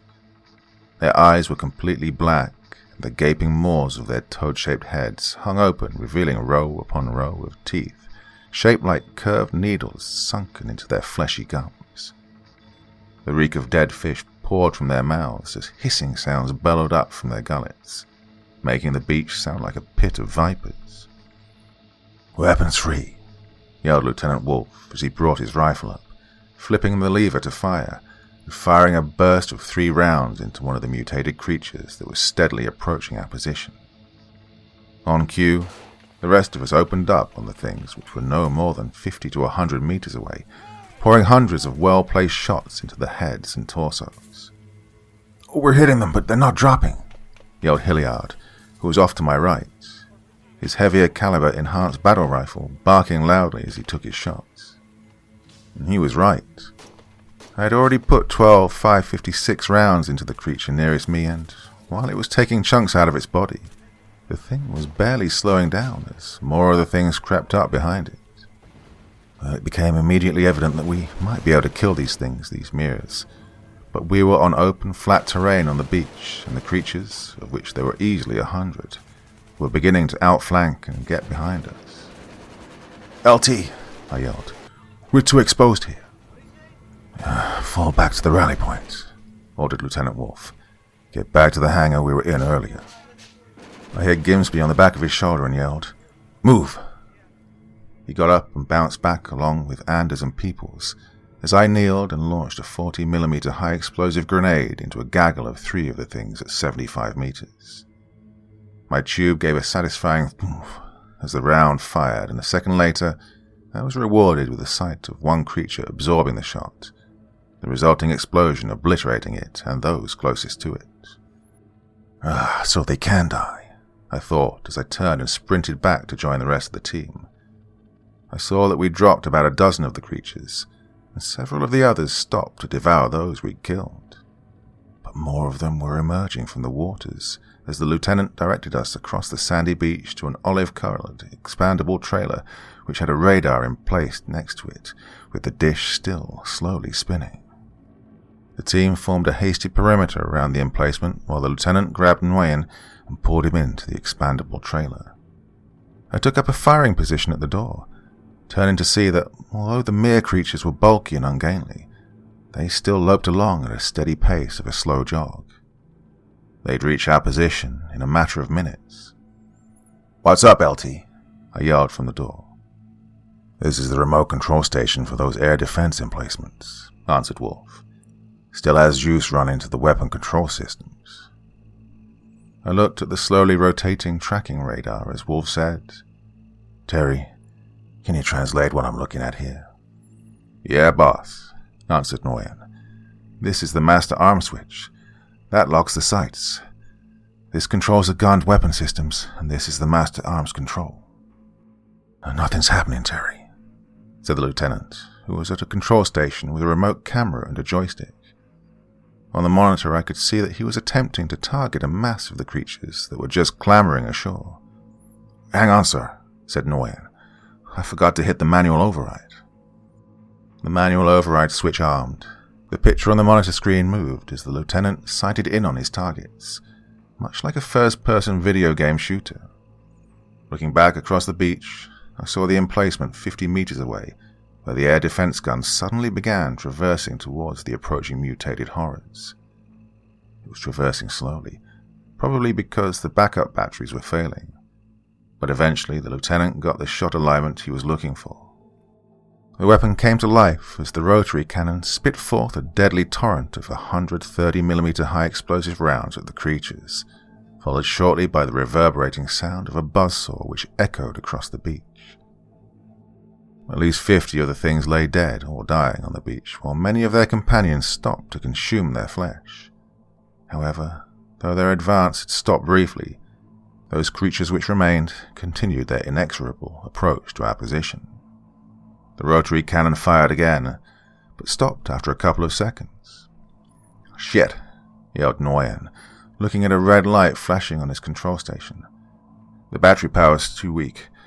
The feed system's jammed." "That's okay," said the lieutenant, grabbing Nguyen and pushing him to the door. "That gave us enough time to put some distance between us and those things. Let's move out. Fall back to the hangar and get to the roof." Part 4. Once again, I was tail-end Charlie as I popped 2 smoke grenades behind us as we ran back to the hangar, where we'd scoped out the research facility earlier. Dense clouds of purple smoke bellowed behind us, causing our pursuers to slow down and get confused. The hangar which the lieutenant had chosen to be our rally point was about 2/3 of a kilometer back the way we'd just come. We'd passed the other multi-story buildings along the way which were closer, but we'd no idea what was inside of them or if there was a way to the roof. Additionally, these buildings were located almost in the center of the reef, where there would be multiple avenues of approach to our position. The hangar which we were running to was near the end of the auxiliary runway at the northeast part of the reef. While it was harder to get to since we were all running with 80 pounds of freaking lightweight gear, the hangar's location limited our pursuers to only one avenue of approach over hundreds of meters of open ground. And since our SDVs were destroyed, our only extraction was going to have to be by air. The large flat roof of the hangar was the most suitable option. Lieutenant Wolf calculated all of that, took in all the risk versus reward factors, and made his decision in a split second. We were all pretty winded by the time we reached the hangar on the northeast point of the reef. Fueled by sheer terror and adrenaline, I bounded up the metal stairs behind the rest of the team, up to the second landing which overlooked the hangar and past the ramshackle office we were just in a few hours earlier. Our boots clanged down the end of the walkway made of steel grating to a short metal ladder bolted to the wall that led 8 feet up to a trapdoor which opened to the roof. Johnson, our speedster, raced to the ladder first, throwing open the trapdoor and clearing the roof. I emerged onto the roof last and slammed the trapdoor shut behind me, looking around for something heavy to place on it. "Think that trapdoor will hold off the fish things?" asked Andrews. "I don't know. Why don't you sit on it?" I said, breathing heavily and taking a long sip of water from my hydration pack. "Drink water, people. Check your ammo. Vinny, how's that laptop?" "Still secured in my pack, Chief." "Peoples," yelled the lieutenant. "Here's the radio," said Peoples, passing Wolf the hand mic to the radio with a secure comms channel to the USS Wyoming. "Thanks, Blake. Reynolds 6 Alpha. This is Ryan Actual, over." There was a second of static while Wolf repeated. "Reynolds 6 Alpha. This is Ryan Actual, over." "Ryan Actual. This is Reynolds 6 Alpha," came the voice of the skipper of the Wyoming. "Roger, Alpha," said Wolf. "Be advised that our sleds have been compromised. I say again, our sleds have been compromised. Requesting immediate spies extraction from a hangar roof northeast of the auxiliary runway. Grid location to follow. I'll copy, over." "Roger, Actual," came the sub-skipper. "I understand you're requesting immediate spies extraction. Are you in contact?" "Negative, Alpha. We're good for now, but we are definitely being pursued by hostiles," Wolf said calmly. "Roger, Actual," said the skipper. "Be advised that I was instructed to open an immediate secure channel to Washington, D.C. once you initiated radio contact. Are you in position to take the call?" Lieutenant Wolf looked at me and shrugged, mouthing the words, "Washington, D.C.? "Yeah, sure, Alpha," said Wolf into the radio. "We're secure for now." "Roger," replied the sub-captain. "Wait one." Lieutenant Wolf motioned for me to come over and listen in on the conversation as the Wyoming skipper changed frequencies to the top-secret line with Washington, D.C., connecting Lieutenant Wolf with whomever was on the other end. "Sir, Lieutenant Wolf is on the secure channel." "Thank you," came the voice from Washington. "Hello, am I speaking with Lieutenant Jake Wolf?" "Speaking, sir," replied Wolf. "Who am I addressing?" "Lieutenant Wolf, you're speaking with Secretary of State Tim Terry." I glanced at Lieutenant Wolf as he motioned Peoples to turn up the volume of the radio. "Secretary Terry?" he mouthed. "Now I need for you to listen very closely," said Secretary of State Terry. "Was Fiery Cross Reef abandoned? Did you encounter any survivors?" Lieutenant Wolf paused. "We only found one survivor, a female Chinese scientist who's now deceased." "Okay, Lieutenant Wolf," continued the high-ranking American politician. "Did you happen to recover any intel on something that the Chinese named the Mirrors Project?" "The Mirrors Project, sir?" answered Lieutenant Wolf. "The Chinese scientist directed us to her laptop, and she did mention the word mirrors before she died, but I'm not—" "We want that laptop," yelled Secretary Terry. "You need to bring us that laptop at all costs. Do you understand, Lieutenant? Your country is dependent on you." "Roger, sir," replied Lieutenant Wolf. "But what exactly are me and my people dealing with here?" "That's need-to-know information," said Secretary Terry. "And you don't need to know. I'm working on a very limited time schedule here, and you need to get that data on the laptop out before we destroy the reef. Say that again, Secretary Terry, replied Lieutenant Wolf. Did you say you're destroying the reef? The Chinese will allow us to destroy the reef, yes, but they want something in return, said the Secretary. What the hell do the Chinese want in return for us destroying the mess they created, sir?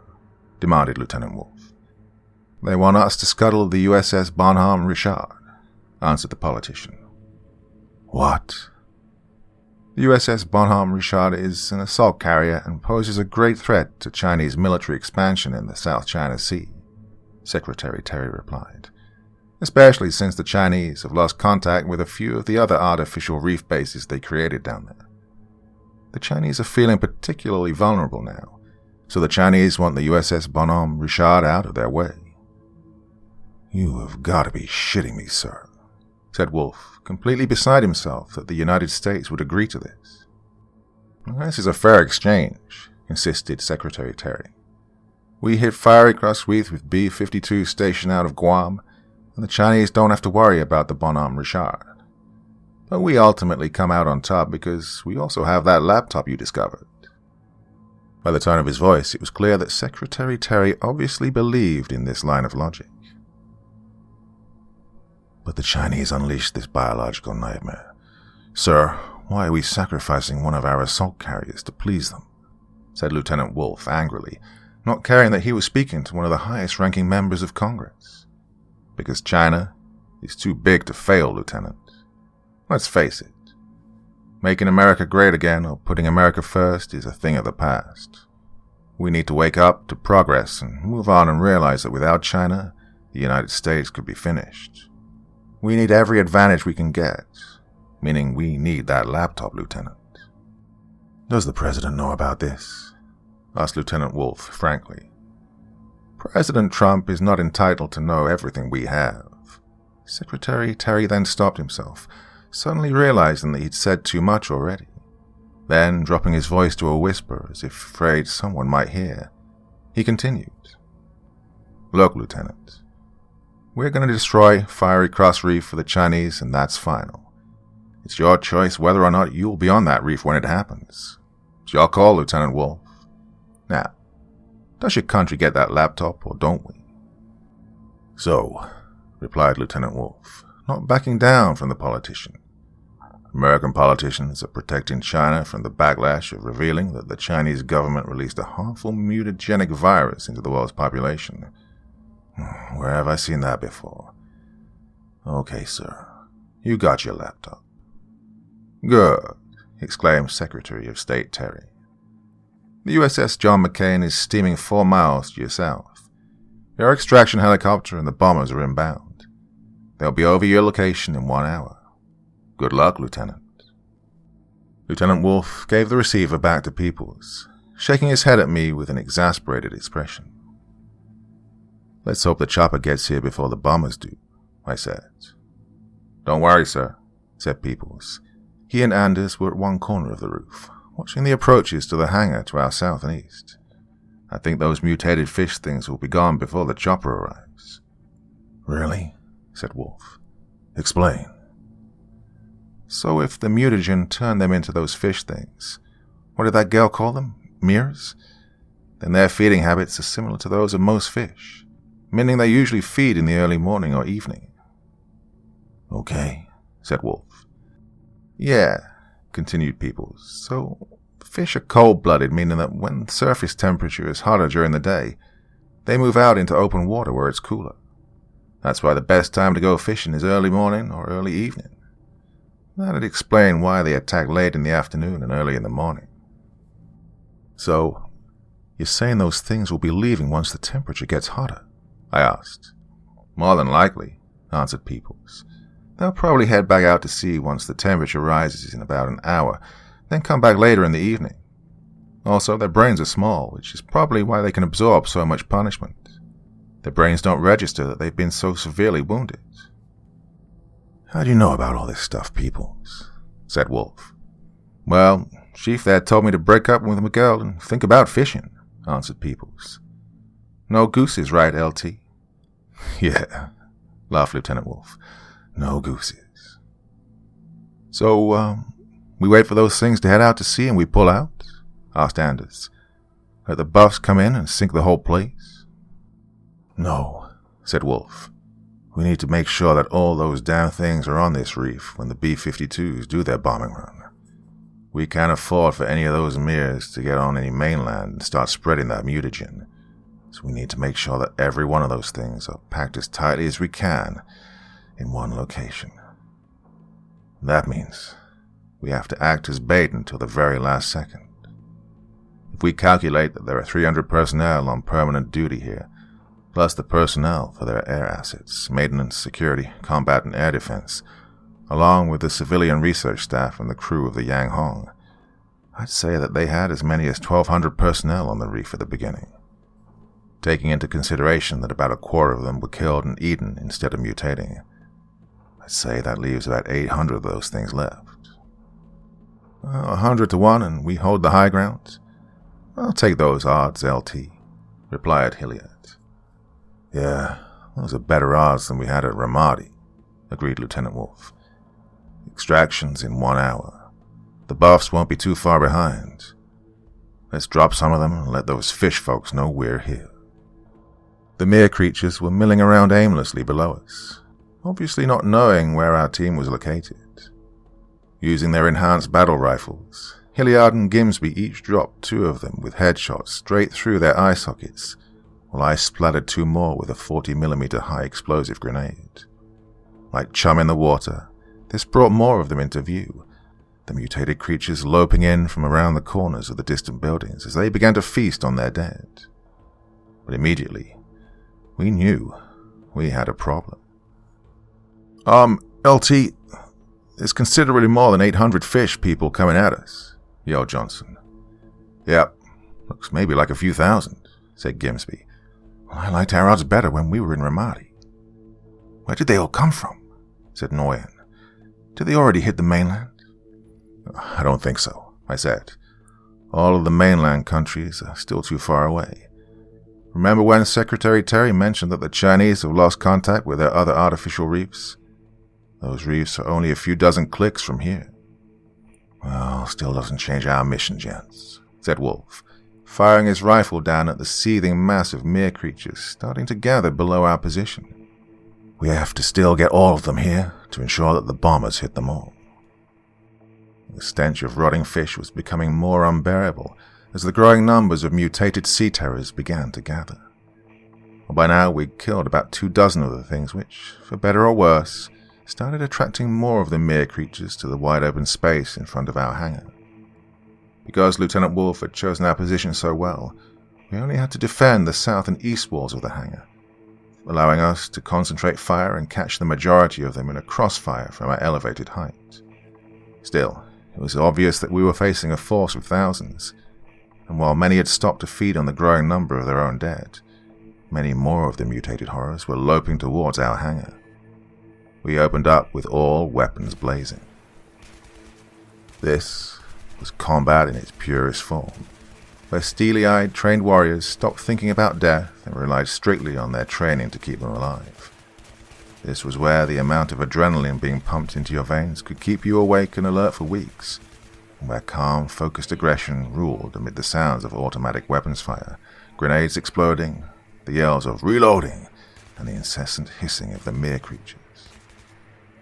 Before I knew it, I was out of 40mm high explosives and anti-personnel grades and was now down to firing a 5.56. We'd killed hundreds of the things, and hundreds more had stopped to eat their dead. But still, the tide of thousands crept closer to our hangar. They were now only a few dozen meters from the entrance. Hey, yelled Gimsby. Are those fuckers getting bigger? At first, I thought it was my mind playing tricks on me, but now I could see what was happening. The more the mere creatures ate their dead and ingested the mutagen in their systems, the more they began to grow.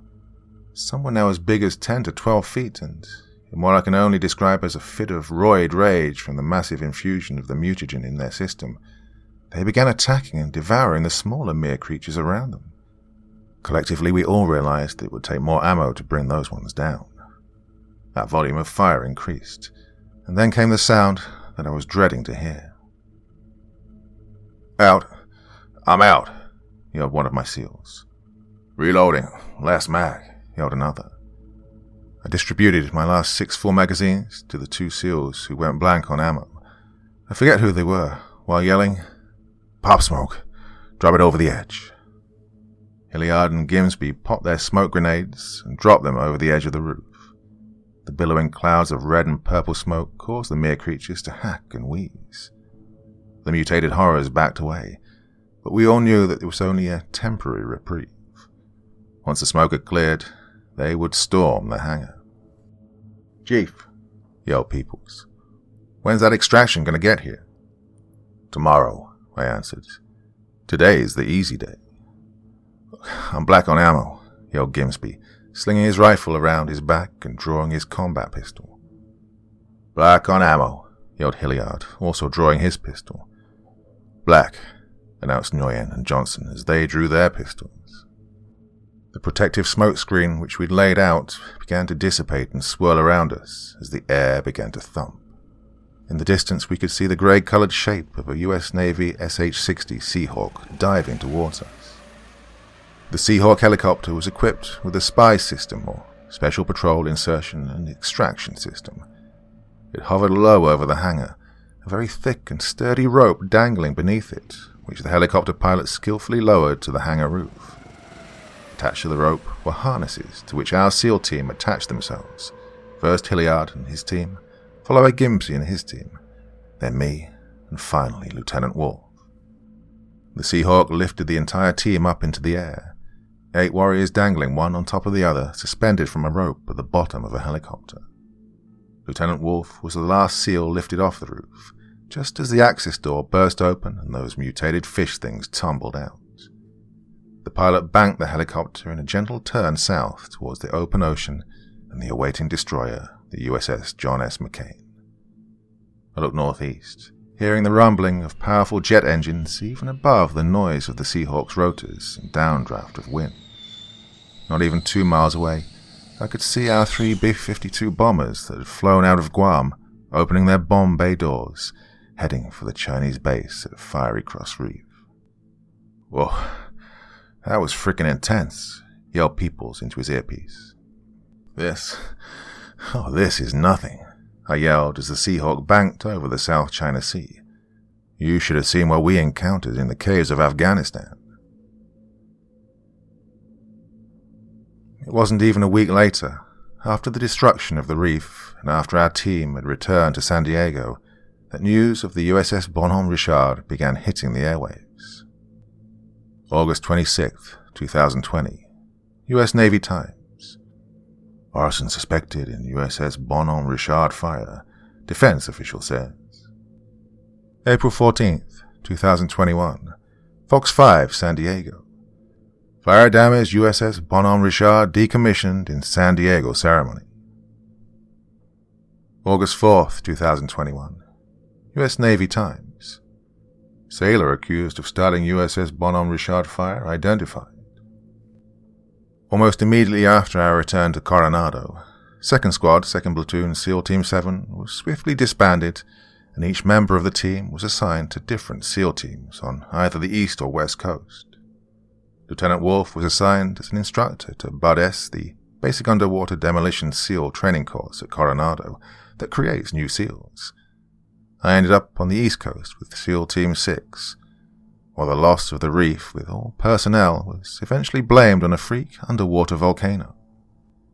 Anyway, it wasn't until a month after I arrived in Norfolk that we discovered an interesting side effect of the mutagen.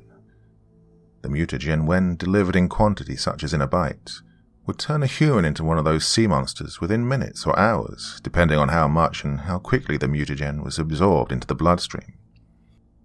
But when delivered in a very small and controlled dose, such as a scratch which barely broke through my skin, this strange mutagen could have some very unexpected benefits. For example, it's now winter, and I've been swimming here for hours in the open waters of the Chesapeake Bay, 8 miles off the coast of Norfolk. I'm neither tired nor cold, and the destroyer USS Cole, which has been escorting me on this little experiment, has tracked me swimming at approximately 27 knots, or about as fast as the speed of a dolphin. Oh, did I mention that I've been swimming underwater with absolutely no scuba or any other underwater breathing apparatus?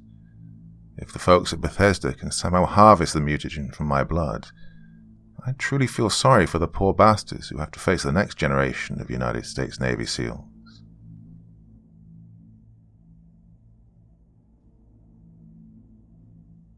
From the halls of Montezuma to the shores of ancient Rome, the Empire versus the Eagle, Globe, and Anchor. Part 1. Okay, hear me out. This is going to sound strange, but what if my theory is actually true? It'd explain a lot of things and answer a lot of questions that are plaguing us right now. Let's imagine for a moment that the Earth, alone in the galaxy, or perhaps even the universe, has been chosen to be nothing more than a giant chessboard. A chessboard where both time and space do not hinder or help in the outcome of the game.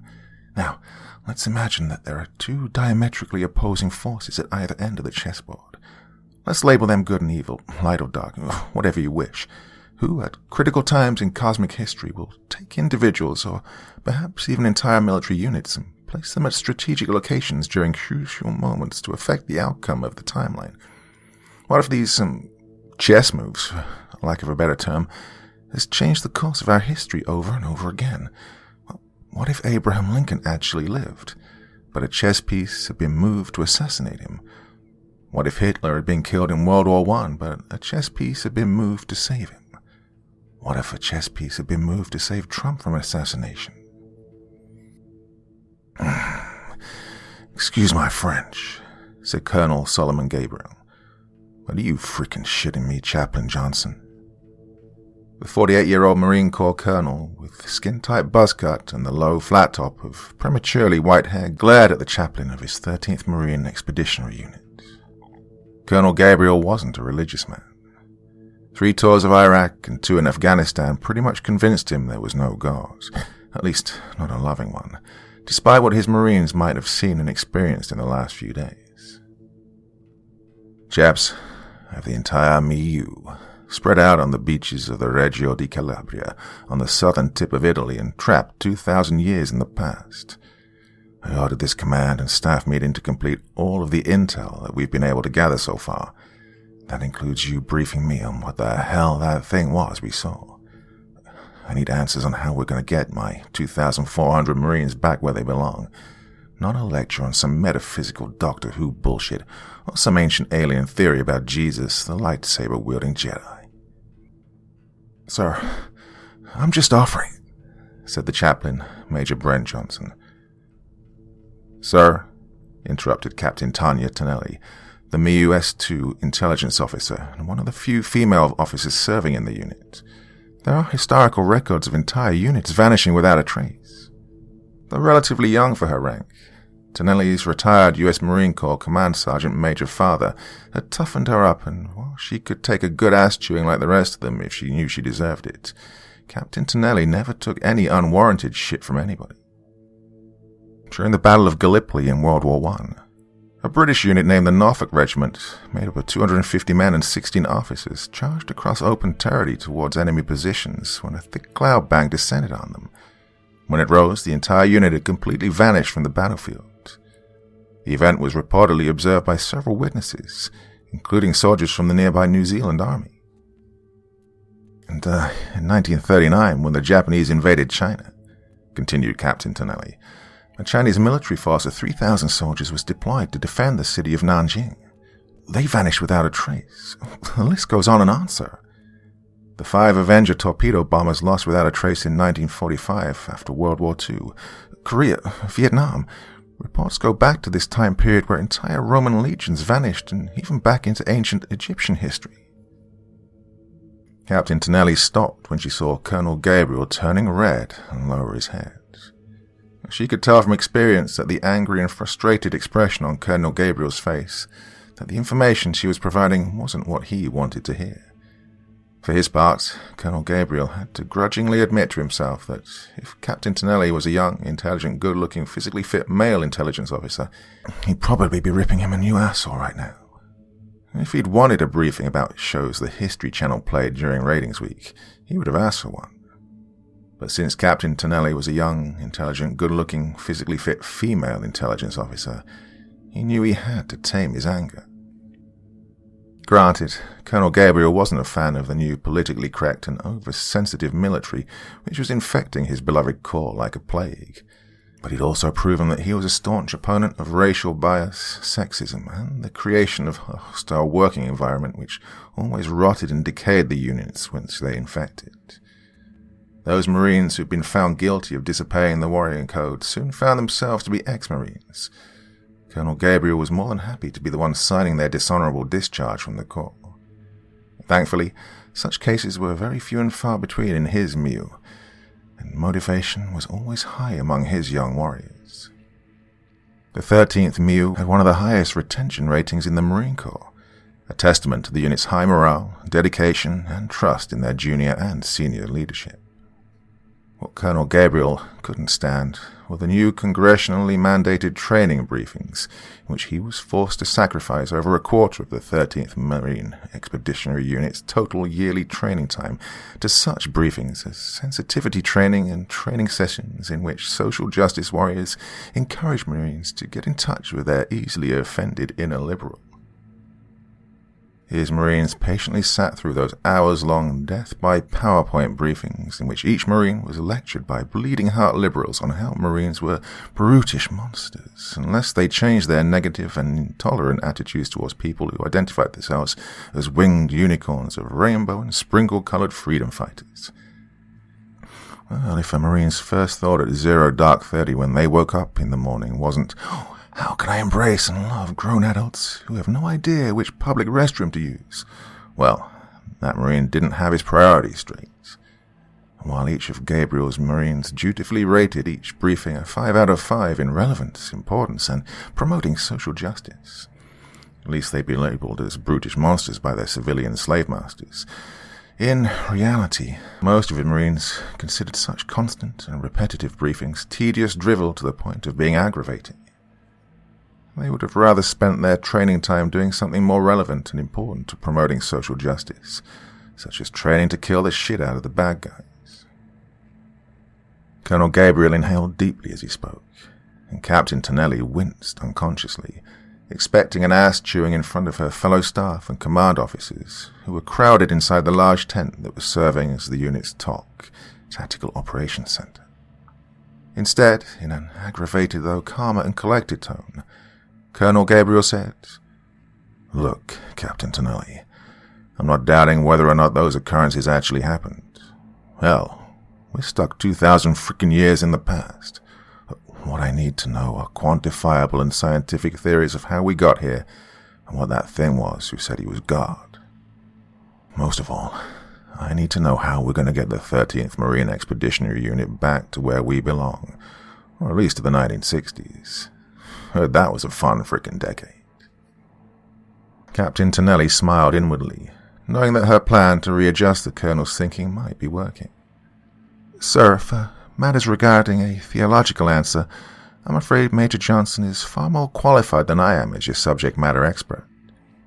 She smiled gently, turning her head to look at the chaplain.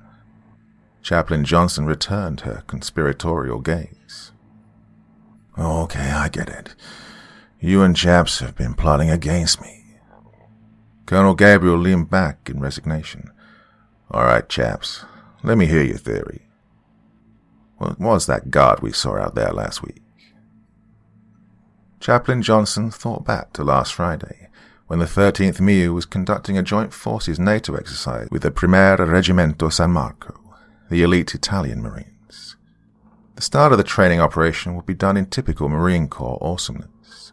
The U.S. Navy amphibious assault ship USS Kearsarge and the Italian Navy amphibious assault ship San Giusto were steaming 2 miles off the coast of southern Italy, roughly 50 clicks northeast of Sicily.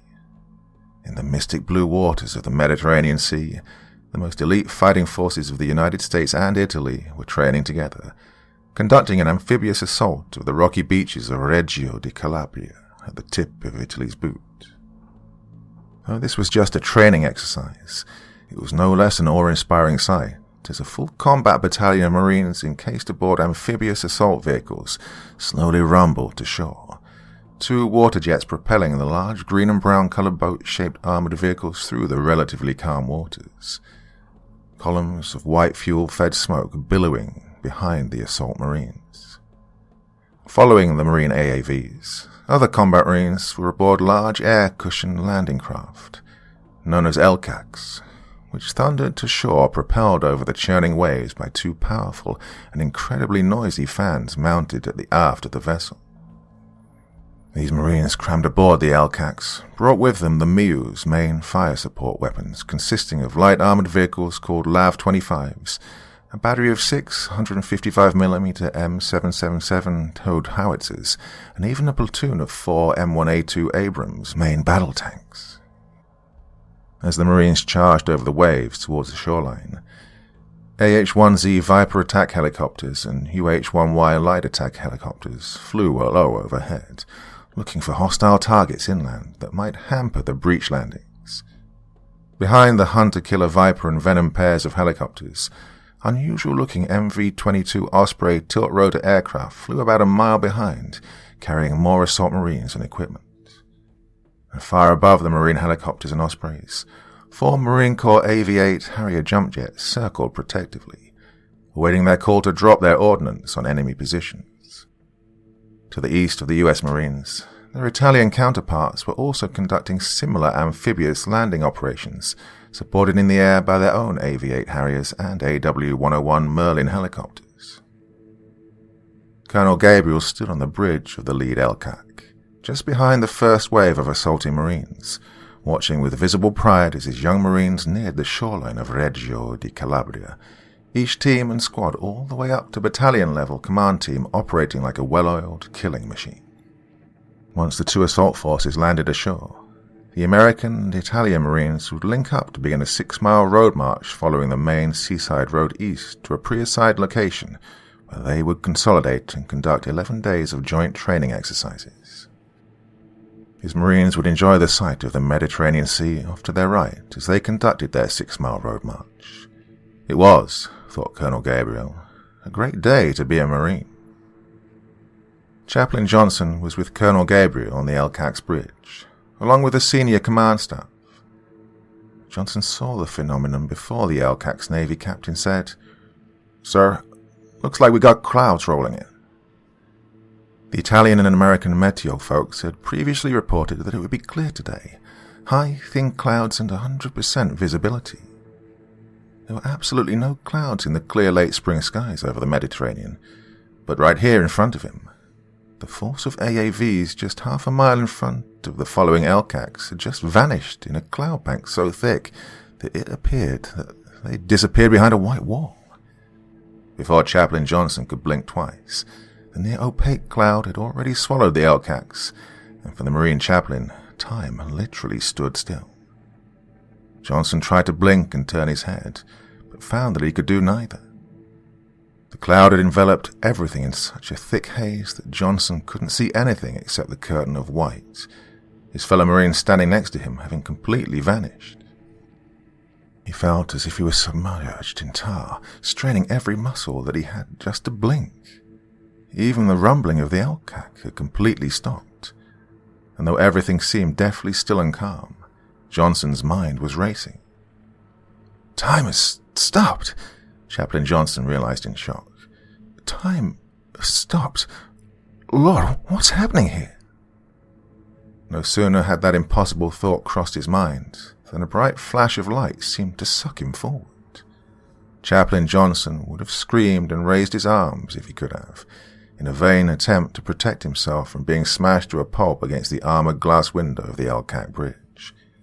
However, instead of being splattered against the inside of the bridge, Chaplain Johnson saw his body phasing through the solid glass and instantly transported to the shore, where he stood on the beach amidst a slowly dissipating cloud. He found that he now had control of his movements again, and he looked around nervously, seeing that he was surrounded by his fellow Marines who were also looking around with shocked and confused expressions on their faces. 1 second ago, they were driving AAVs over the choppy water to the shore, or sitting in the passenger compartment in the back getting seasick and throwing up. 1 second ago, they were piloting gunship helicopters, Ospreys or Harrier jump jets. 1 second ago, they were aboard armored vehicles on the landing craft, waiting to rumble off onto the beach. Now it appeared that the entire 13th MEU was standing on the beach, and Chaplain Johnson could see the questioning eyes of several Marines staring at him, no doubt wondering if this was what heaven was supposed to be like. If Chaplain Johnson could speak, he would have said, "I don't know." The beach at Reggio di Calabria, if indeed that is where the Marines were, was made of coarse sand and smooth round stones. Visibility had improved some, though the sky above them and the seas behind them remained shrouded in a cloudy haze. Less than half a kilometre in front of them, the beaches led to a series of low foothills, which overlooked the shores and the sea. A glowing being about 300 feet tall stood on the foothills, looking down and regarding the assembled Marines with white, flaming eyes. Instinctively, several Marines raised their weapons at the angelic entity, taking up whatever firing positions they could find on the open beach, while the security squad of recon Marines took up defensive positions in front of Colonel Gabriel. No orders had to be shouted. Though scared and confused, the Marines deployed to deal with the potential threat, propelled strictly by hard training and warrior resolve.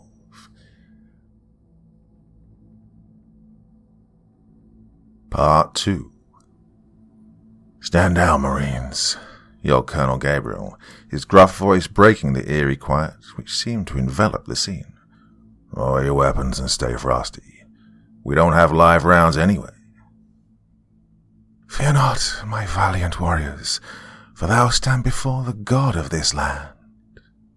The being spoke to the Marines with a beautiful voice, its tone calming, almost hypnotic, and Chaplain Johnson could only describe the human-shaped giant as glorious.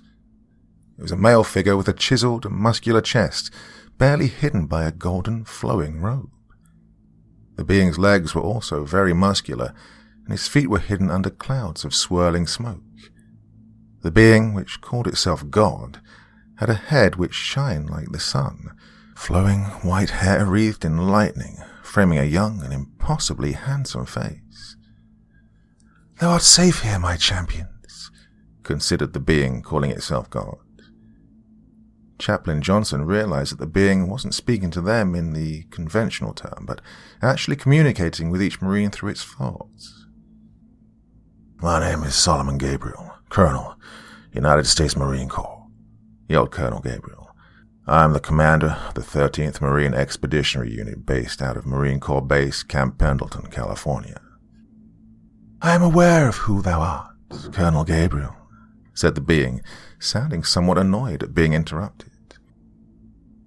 "Thou art the Legion Legate, a commanding officer of one of our history's most elite warrior classes, known as United States Marines." Colonel Gabriel put his hands on his hips as he looked up at the glowing deity on the hill. "You don't need to be a god to know that," he yelled. The being laughed humorously. "Arrogant and fearless, I have chosen well. But have a care how you speak, Colonel Gabriel, for I am the god of this land, and I shall brook no insubordination from my warriors, no matter how daring and bold."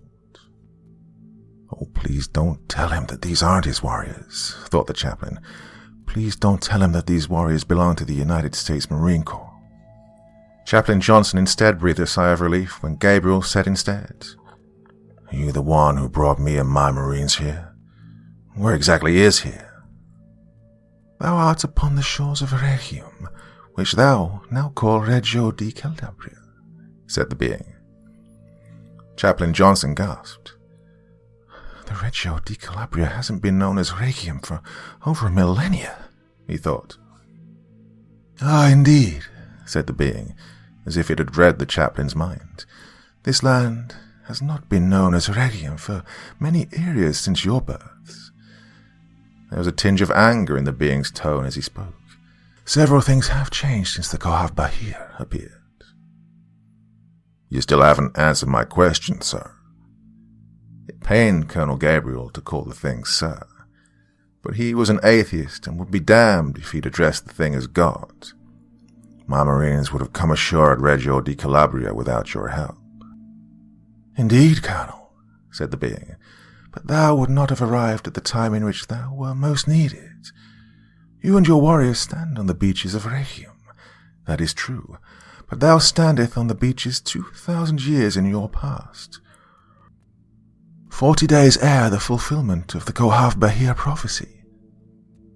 Are you frickin' kidding? Started Colonel Gabriel. Sir, yelled Chaplain Johnson, putting his hand on Gabriel's shoulder and shaking his head in panic. If you really did bring us back to the biblical area, maybe we need to hear what God has to say before we incur his wrath. Colonel Gabriel exhaled angrily, glaring at the chaplain, but said nothing. Surprisingly, the being claiming to be God gave Chaplain Johnson a displeased expression, but spoke cordially with Colonel Gabriel. You are indeed wise to hear me out, Colonel Gabriel. 40 days hence a great calamity will occur which will shatter the very pillars of the world, started the being. Cultures will crumble and empires will fall, and the effects of such a world-destroying event will touch even thine own lives many millennia in the future. This must not stand. Therefore thou and thy mighty warriors have been chosen, amongst all others, to keep this calamity from occurring and affecting the world with its power. It is the only way that you may be allowed to return to your proper time. Is that so? Said Colonel Gabriel. And what is it that you're asking the 13th meal to do? The being suddenly radiated a feeling of accomplishment that bordered on sexual satisfaction. He smiled and his body shone even brighter. The prophecy of the Kohav-Bahir must not be allowed to occur. The great pillars must not be allowed to fall. In order to prevent this, thy marines must destroy the military legions of the Roman Empire. With all of your great power, said Colonel Gabriel, why can't you do that yourself? Why couldn't you prevent the prophecy of the Yabba Dabba Doo? Do not try my patience, mortal. The glowing being seemed to diminish in its brightness and glory, its beauty replaced by a moment of ugly rage. Still, Colonel Gabriel stood his ground. I am the god of this land, therefore the Roman legions are my children. It is not for me to carry out this task. For the sake of your world and for your future, this is a task which can only be accomplished by the United States Marines. Well, chaps, said Gabriel, was that or wasn't it God that we saw 3 days ago? Chaplain Johnson gulped. In my opinion, sir, the answer would be no. If it were, then none of us would probably be alive, as no man could set eyes on him and live. Okay, then, I'll bite, said Gabriel. Was that some sort of angel of his? Again, sir, I'd have to say no, replied Johnson. Angels have been said to be so glorious that those who saw them were either so struck with fear that they collapsed, or they fell in worship of them. Neither of those events occurred amongst the Marines, and I noticed that since no one fell in worship of that being, well, it caused it some consternation. In the Old Testament of the Bible, angels would always say that they were not God, but his servant and messenger. That being on the hill said that he was the God of this land. If he were truly God, he would have announced himself as the God of the universe. To put what that being said in perspective, it'd be like he was admitting to be the God of Toledo, Ohio. So, who do you think that was, chaps? The deep-sounding voice came from Command Sergeant Major Jacob Jake Tunstall, the veteran black Marine who'd been the unit's senior-ranking NCO through their last 2 deployments to Iraq and Afghanistan. Angel of Light? The Devil? I'm not certain, Sergeant Major, said Chaplain Johnson, though I did suspect that he didn't like me being here, as if he considered me as an adversary. What was it that the being said? Continued Sergeant Major Tunstall. He mentioned something about the prophecy of Kohav-Bahir not being allowed to occur. What does that mean? I haven't heard about a prophecy of the Kohav-Bahir, admitted Chaplain Johnson.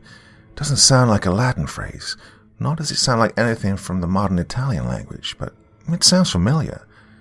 We don't have internet here, obviously, so I can't reference it online.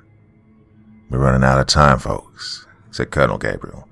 Well, whatever that thing is, it said that the veil hiding us from the rest of Roman eyes will be lifted in 3 days, after which the powers of the Roman legions will be unleashed upon us. Their 3-day alibi ends in 12 hours, and we have to assume that, after that, we'll be in direct combat with at least one Roman legion. The Marines of the MEU were assembled on the beach, along with their combat support, combat service support, and logistical vehicles. All of the Marine vehicles had somehow been parked neatly in rows on the hard-packed ground of the beach.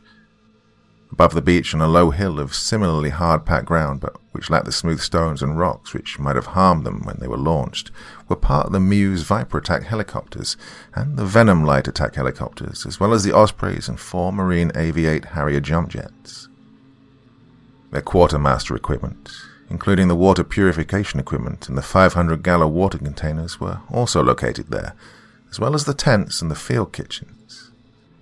Aside from that, mountains of pallets stacked high with ammunition, MREs, bottled water, fuel blivets, extra tires, and everything else that could sustain an entire MEU for a high-intensity operation that was supposed to last no more than 2 months also awaited the MEU on the beaches, although the Marines had no idea how those had got there.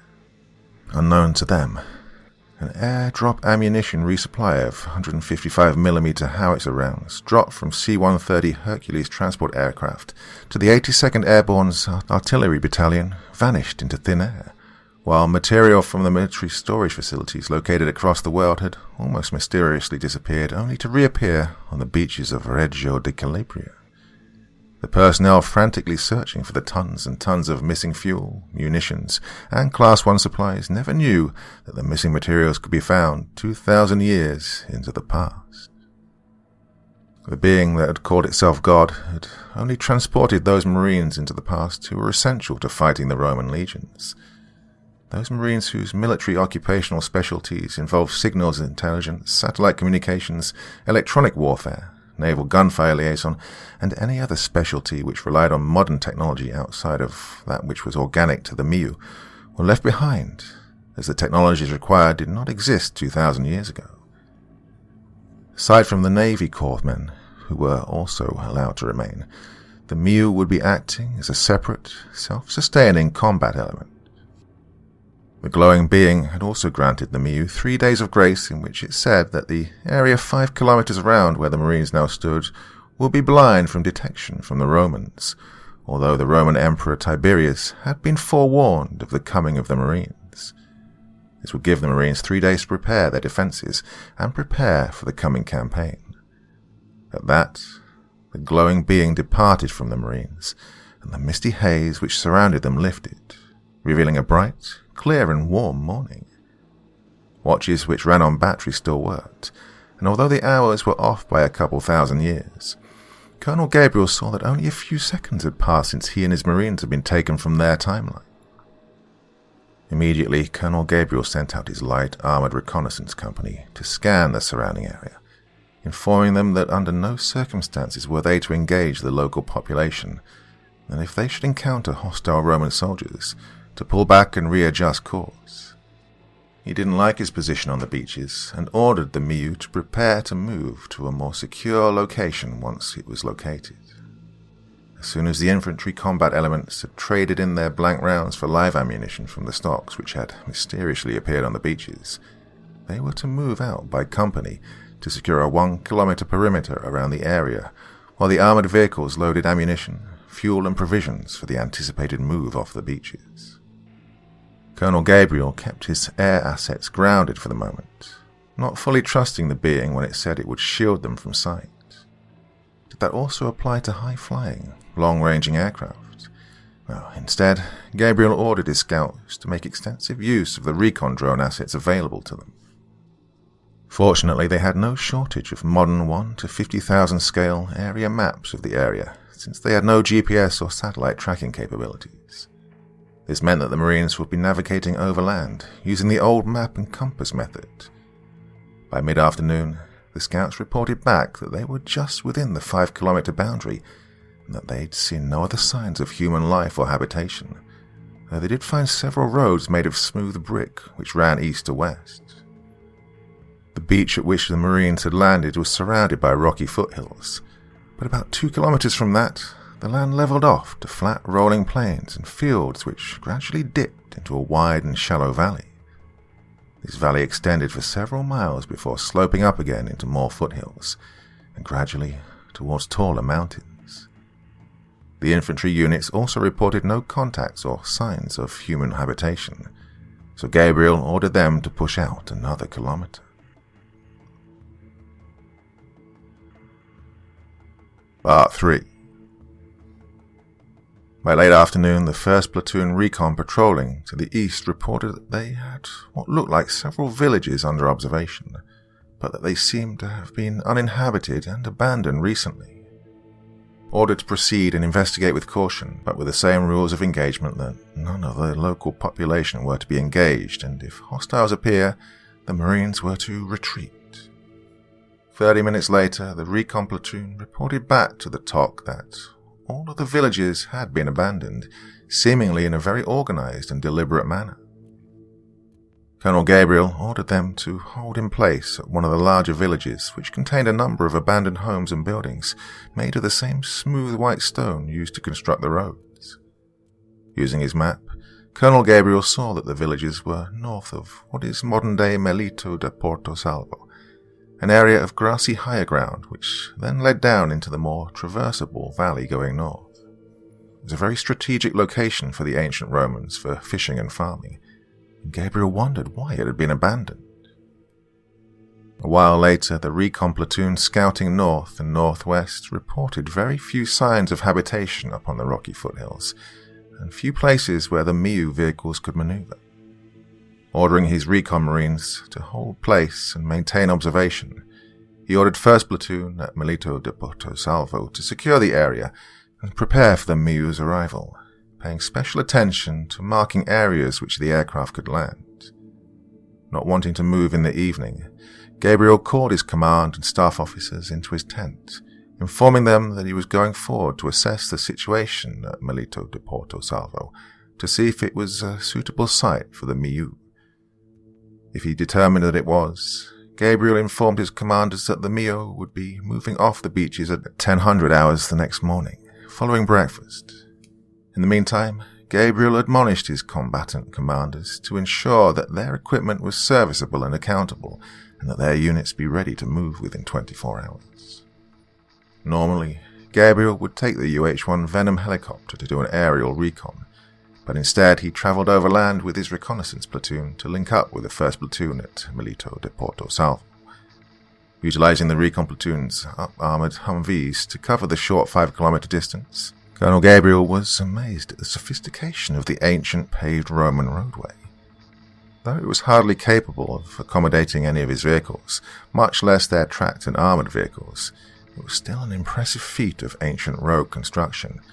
And though the way was narrow and rocky in many places, the Marine vehicles could traverse the route, proving their worth as they had in the Rocky Mountains of Afghanistan. The thing that bothered Gabriel was that this wide and obviously major travel road was abandoned of all people, and, as his recon elements had reported, so were all of the villages and habitations surrounding the Marine landing point for 5 kilometers. This could only confirm that Emperor Tiberius had ordered the evacuation of this part of southern Italy, and the only reason why he would do this was because he was fully aware that the US Marines had landed. Admittedly, despite being thrust in such an outlandish and otherworldly situation, he was actually looking forward to matching his wits and warriors with the great Roman military generals of ancient times. On schedule at 1000 hours of their second day in ancient Rome, Colonel Gabriel ordered the 13th Miu to move out. The move from the beachhead to the abandoned village north of Melito de Porto Salvo the next morning went off without a hitch, with 2nd Platoon Recon leading the way and 3rd Platoon Recon bringing up the rear. Gabriel's biggest concern, his air assets, had launched successfully from the beaches and turned south over the Mediterranean so that they wouldn't be travelling overland, and flew up to their landing area approaching from the south. Colonel Gabriel didn't start to breathe again until the last of his AV-8 Harriers and Ospreys had touched down near the southern perimeter of the temporary base camp and had shut down. The entire Miu was encamped on a relatively flat, elevated spot of land, roughly 1 square kilometre, with a large abandoned village immediately to their west. To their east and west were the rocky foothills which gradually rose to mountains. To the south was the Mediterranean Sea, while directly north was the wide valley which led through fertile farming lands.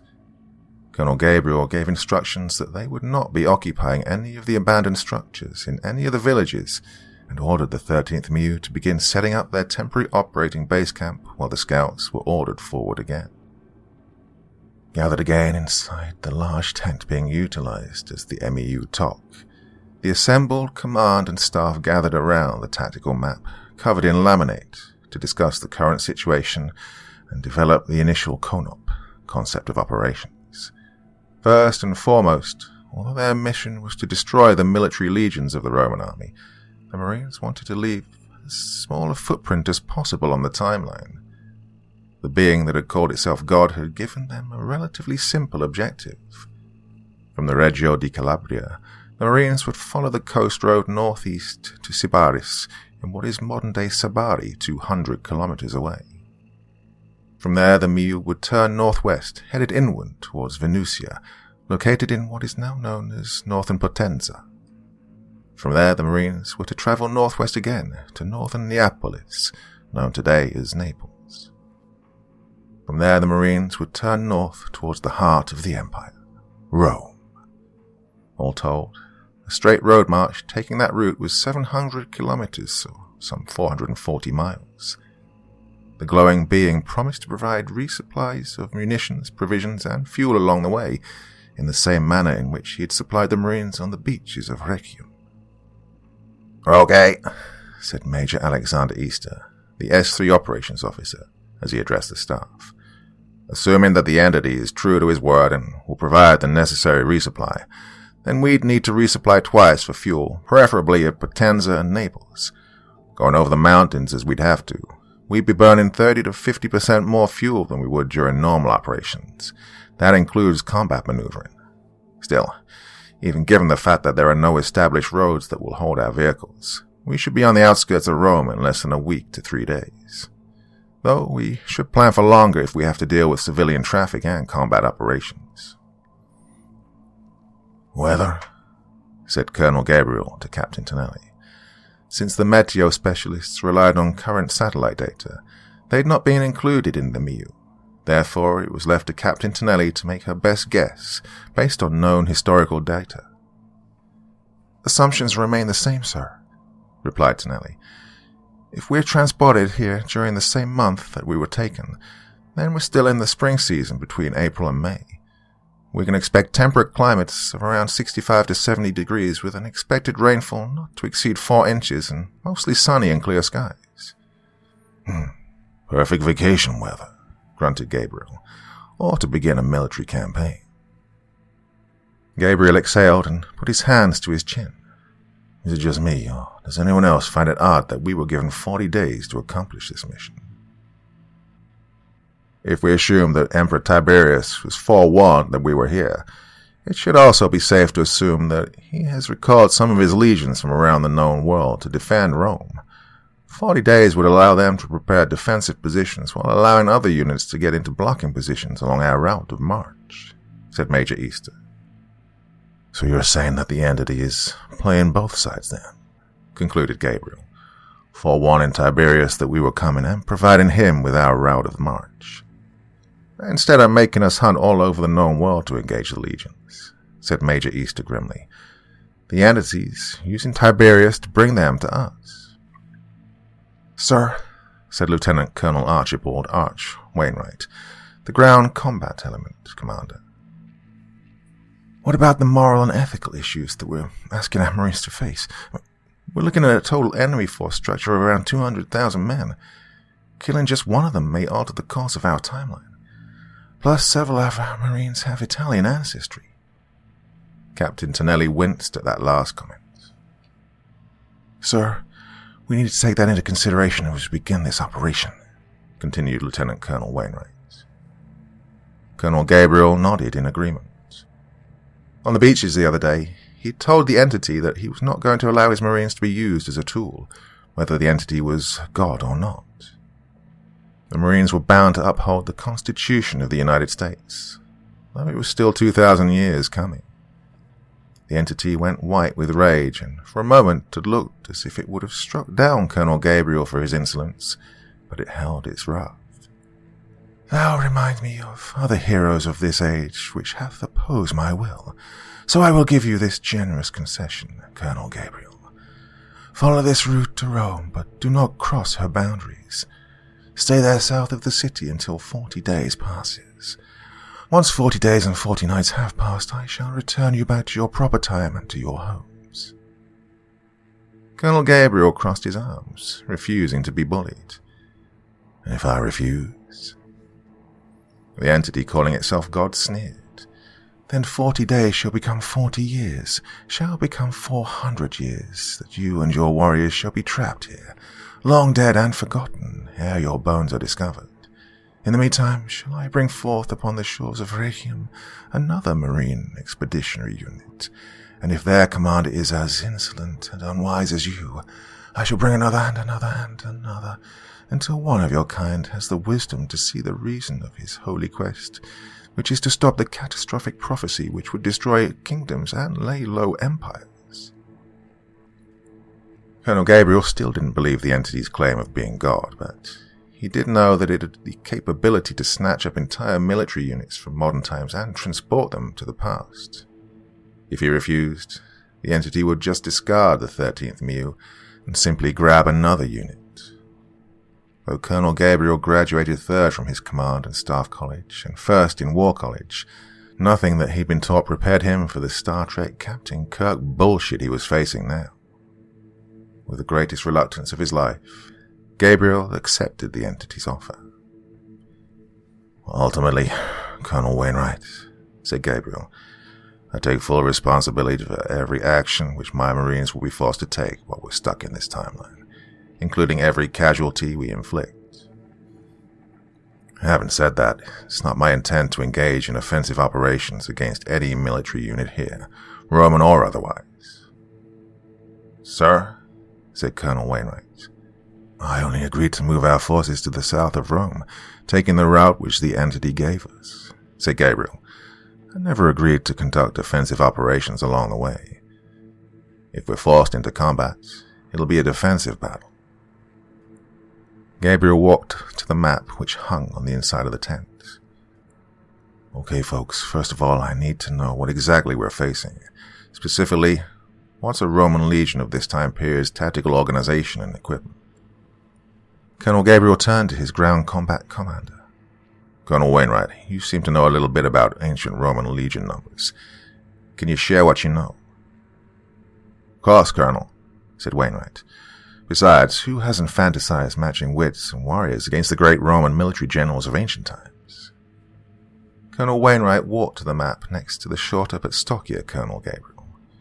Wainwright was a tall, white senior officer with wavy brown hair and tan skin, with an athletic build and absolutely no body fat. A very recruiting poster of a relatively young Marine senior commander. Wainwright began his briefing, having anticipated what information Colonel Gabriel would be looking for. A single Roman legion consisted of between 4,000 to 5,000 soldiers, roughly equivalent to a modern combat brigade. They were further subdivided into units called cohorts, or battalion-sized elements, which were in turn subdivided into centurias, which were company-sized units. Depending on the ground in which we chose to defend, we could easily overmatch several legions. However, if the ground's open to maneuver, say, by a large force of cavalry, we might be at a disadvantage. Our route of march limits their approaches to us up to Potenza, said Gabriel, studying the map. We'll have the mountains to our left and the sea to our right. However, once we get to Potenza and head across the peninsula to Naples, we'll be in relatively open territory. The going will be considerably more difficult from there. Captain Tonelli. Colonel Gabriel spun around, addressing his intelligence officer. Give me that report on their capabilities. Captain Tonelli stood up to give her report. She would usually have done her briefing on PowerPoint, but now it was written on a notebook. She wasn't as big an expert on ancient Roman military structure and tactics as Colonel Wainwright, and was grateful when he offered his assistance to her.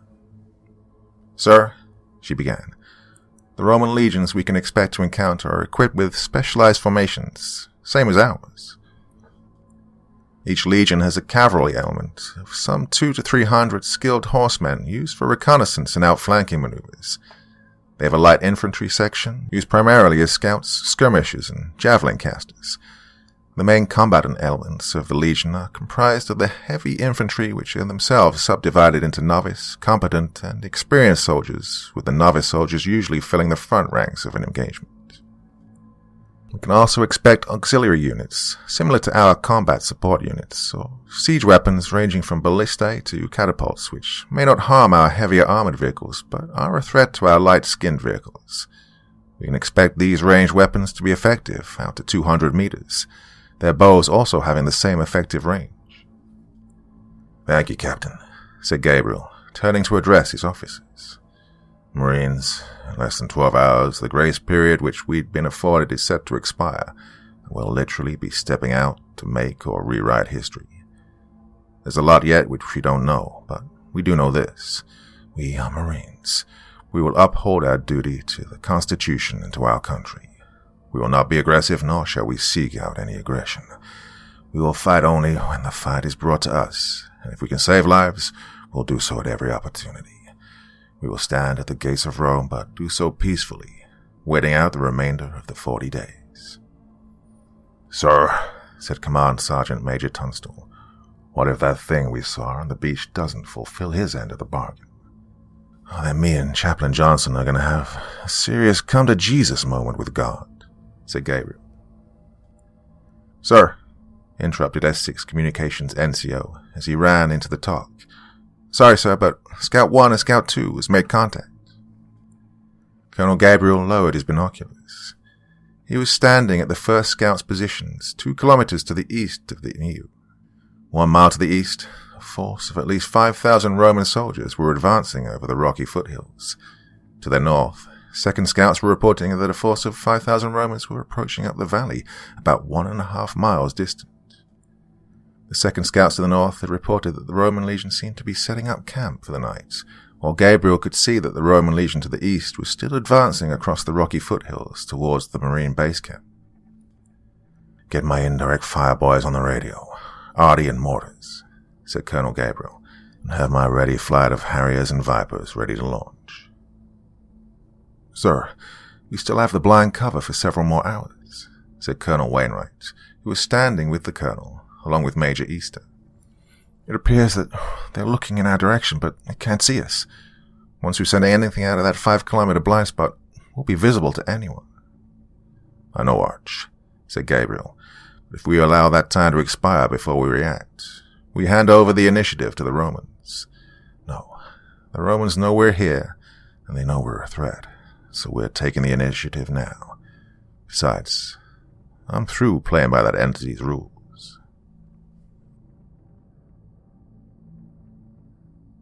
Part 4.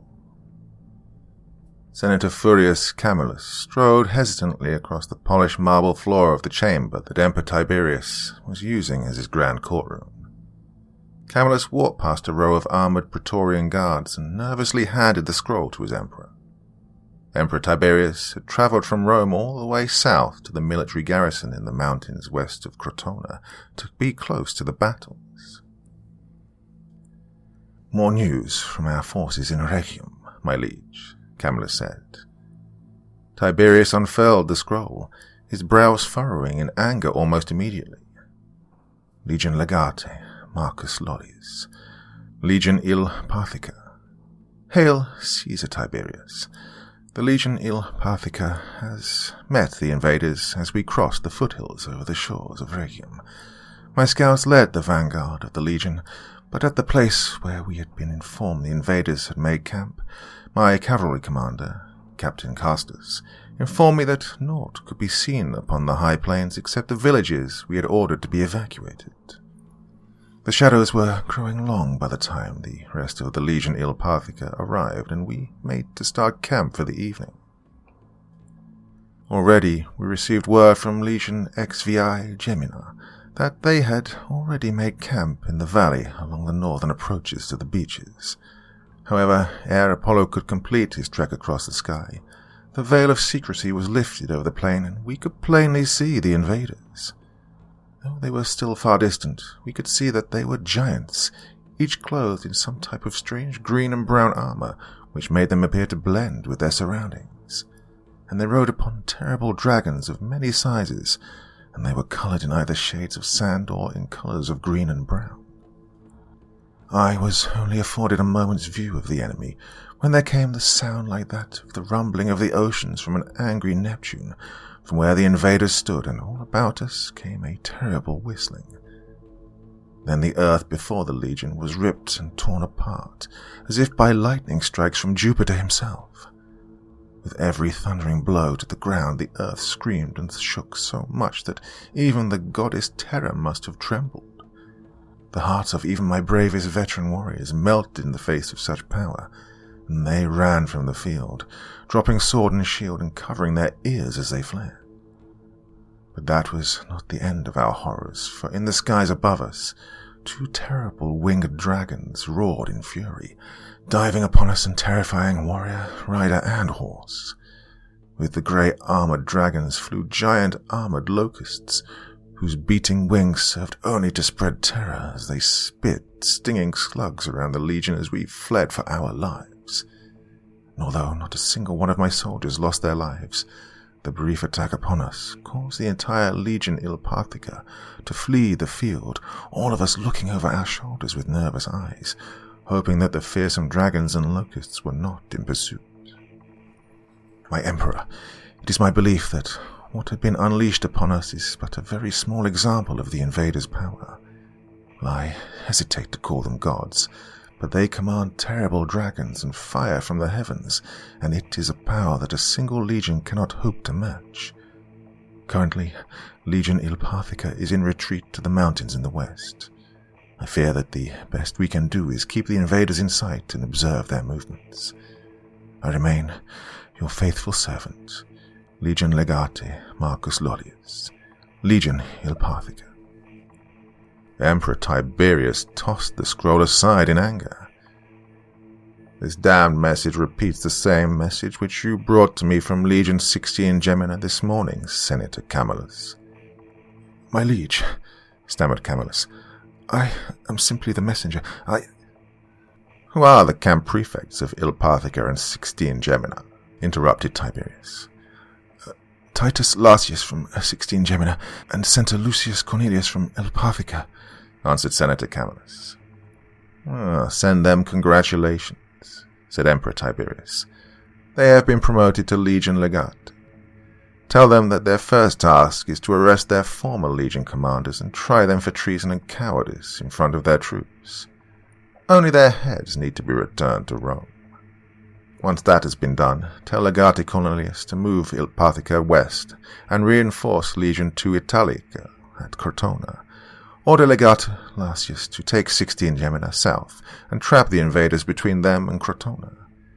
The invaders are limited in their movements, with the mountains to their north and the seas to their south. The legions are to crush them on the southern roads. Yes, of course, my liege, nodded Camillus. Also, said Tiberius, send this order to every single soldier serving the Empire. I decree that any soldier, no matter what rank or social standing, who takes one step backwards in the face of the invaders has forfeit their own lives. The only way is forward to either victory or death. Colonel Gabriel had watched with satisfaction when the northern and eastern force of Roman legions had broken and fled in panic. His combined mortar and artillery strikes had landed far enough away to not have inflicted any casualties, but close enough to shake the ground while his Harriers and Vipers added to the panic of the 2 Roman legions. He'd allowed his Marines to get whatever restless sleep they could that night, before moving off the beaches as planned in the morning. Once again his scouts led the way, while his air assets circled overhead. While they were a great asset to the Marines, Colonel Gabriel had neither the aviation fuel nor did the aircraft have the endurance to maintain flight indefinitely. Right now, the primary mission of the MEU was to find an elevated and defendable area which his air assets could land and use as an airbase that could still support the MEU's movement to Rome. He'd have to leave a security detachment force to defend the airbase, but that couldn't be helped.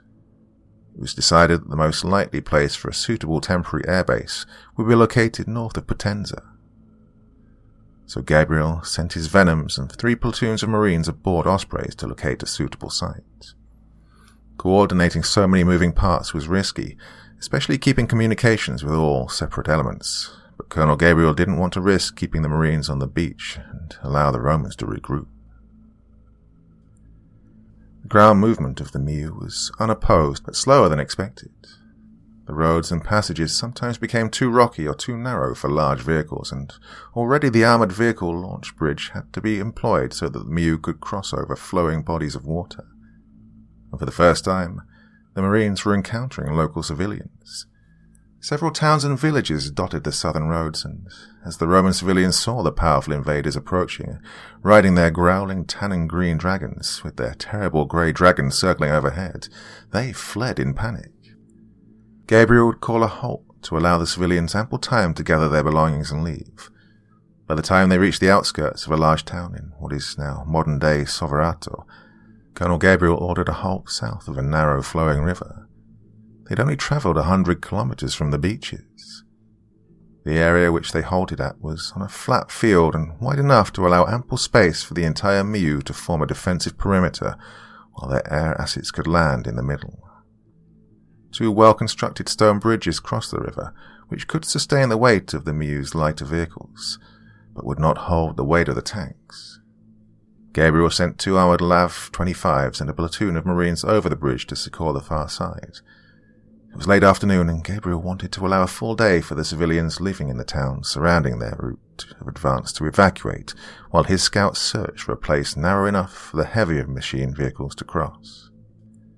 The main force Miu would camp here for the night, while the detachments searched for a suitable airfield further north.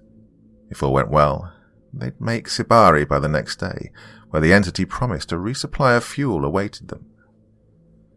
While his Marines were busily setting up night defensive positions, Gabriel received word that his scouts had located several potential areas north of the Potenza region, which could be suitable for a forward airfield.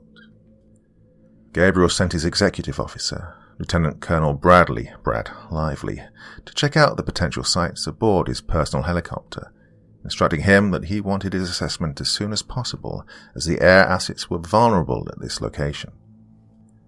Colonel Gabriel then boarded an Osprey to do an aerial recon of their forward march route the next day. The roadways were choked with civilians moving east and north. That would be a problem, along with the 2 choke points he saw along the way to Sibari.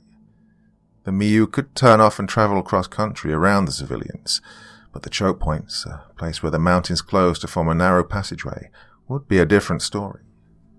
He returned from his reconnaissance mission in time to receive the assessment from Lieutenant Colonel Brad Lively, who reported that he'd found the best place to establish the airfield, in a flat elevated area at the base of a valley surrounded on the east, south and west by mountains, and having a commanding position of the surrounding area.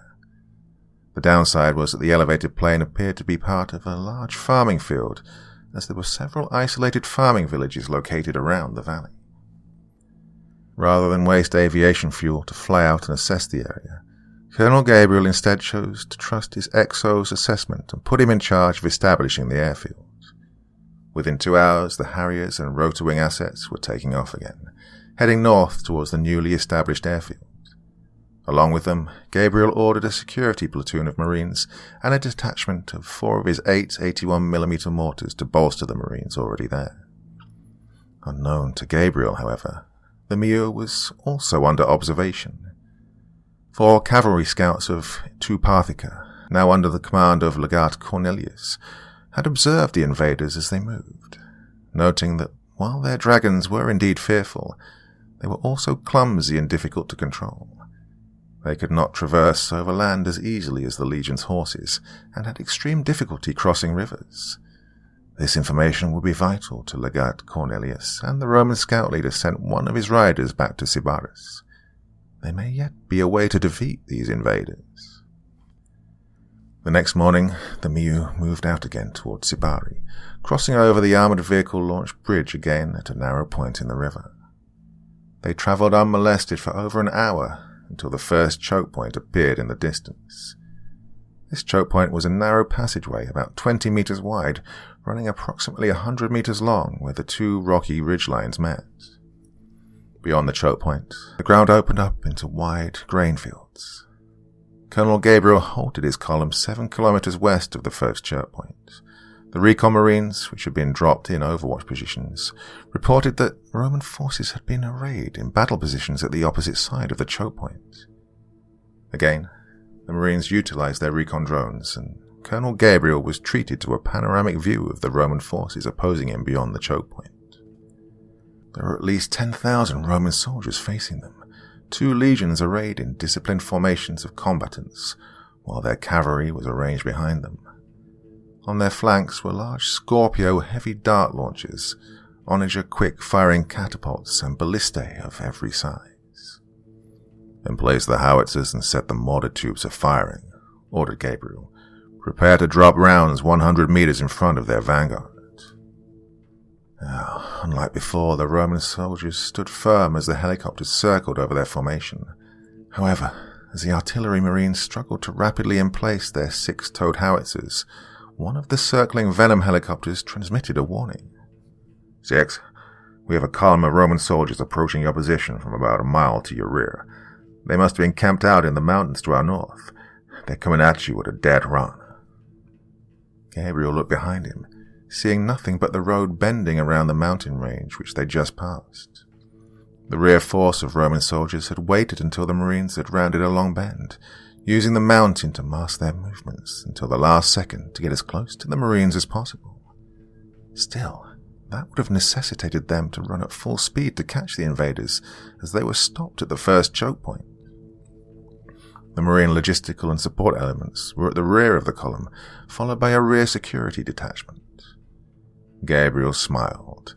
It was a classic hammer and anvil maneuver, with the Romans using their maneuverability to capitalize on the Marines' limited movement ability in this terrain. Still, although the Marines were outnumbered nearly 8-1, they still possessed overwhelming speed and firepower. Weapons free," Gabriel said to his Venom pilots. "You're clear to fire, but fire only at the ground in front of them. I don't want any Roman casualties if we can help it." "Roger, we're rolling hot." The 2 UH-1Y Venom helicopters disappeared behind the ridge, diving low to fire on the advancing Roman legion, the hollow sounds of machine gun fire echoing across the hills. The 2 Venom helicopters appeared again in the sky to the north, from behind the ridge, circling around for another pass. "No good, 6, said the lead Venom pilot. "The few Legion soldiers who turned tail and ran were cut down by the guys behind them. Their cavalry is actually behind the Legion, herding them forwards." "Roger, understand," said Gabriel, standing to one side of the column and scanning the rear of the column with his binoculars. The bend was about 3/4 miles behind the last vehicle in the Marine column. "Give them another firing pass, but make sure you hit the ground in front of them." Once again, the helicopters dived towards the pursuing Roman soldiers, and the sounds of machine gun fire rattling sounded closer. The helicopters pulled up, circling to the south. "They're not stopping, 6, announced the lead pilot. "Sir," came a warning over the command radio net. It was a scout team leader watching the choke point. "One of the legions is moving towards the choke point." "Understood, Scout," said Gabriel, switching channels to the combat net. "Arch, the Legion is moving towards the choke point. Try to dissuade them from engaging us.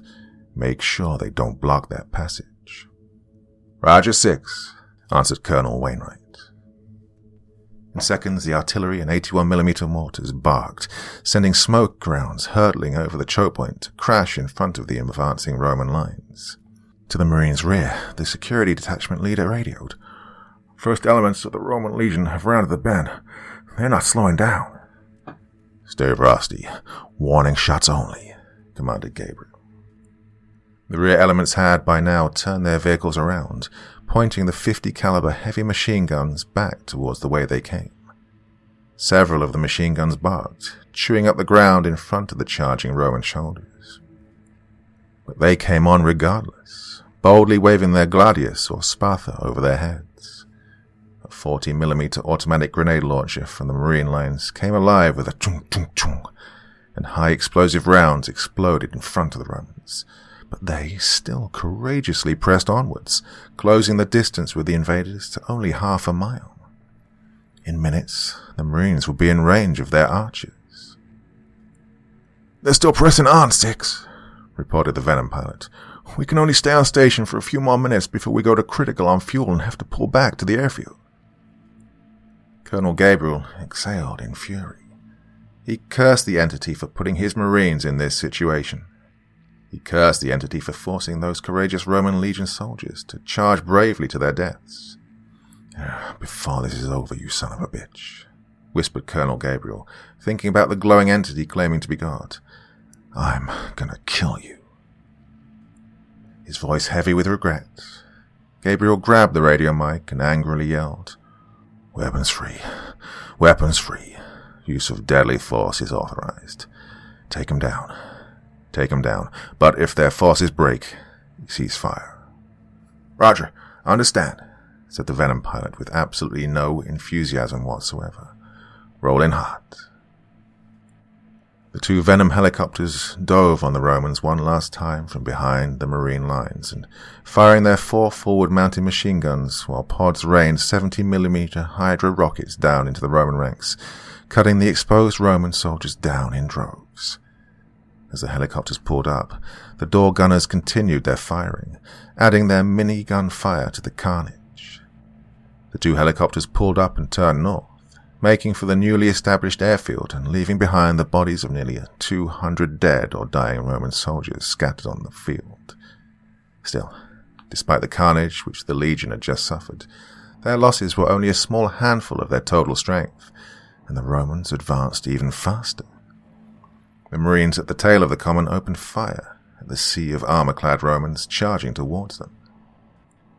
5.5 miles to the east, artillery and mortar smoke rounds crashed in front of the main force of Roman soldiers, comprising 2 full legions. Unlike before, when the Legion Teutonica faced the invaders, however, very few soldiers turned and ran as the billowing white smoke crashed before them, and those that did run were gutted by their comrades following behind. "They aren't taking the hint, Six," reported the scouts at the choke point. "The Romans are still moving to seal the choke point. Should we drop smoke again?" "Negative," responded Gabriel. "We need to secure that choke point before they close it. Drop HE on their heavy weapons. I say again, drop high explosive on their heavy weapons. Arch, let's get those tanks moving to the choke point." Seconds later, the unit's 4 M182 Abrams tanks roared forwards towards the narrow choke point. Since anti-tank rounds would be virtually useless, the tanks were armed with a mix of high-explosive shells and anti-personnel rounds, a special shell designed to fire 1,100 tungsten steel balls into massed enemy formations. Behind the tanks came the wheeled LAV-25s with their 25mm Bushmaster cannons, and behind them rumbled the tracked amphibious AAVs filled with Marine assault troopers. Beyond the choke points, the forward observer attached to the scouts methodically walked the artillery rounds towards the Legion's Scorpios, Onagers, and Ballistae, blasting them apart with every round that landed. Meanwhile, the 81mm mortars dropped amongst the Romans advancing towards the choke point, causing horrific casualties among the formations marching over open ground, but not slowing them down. Part 5.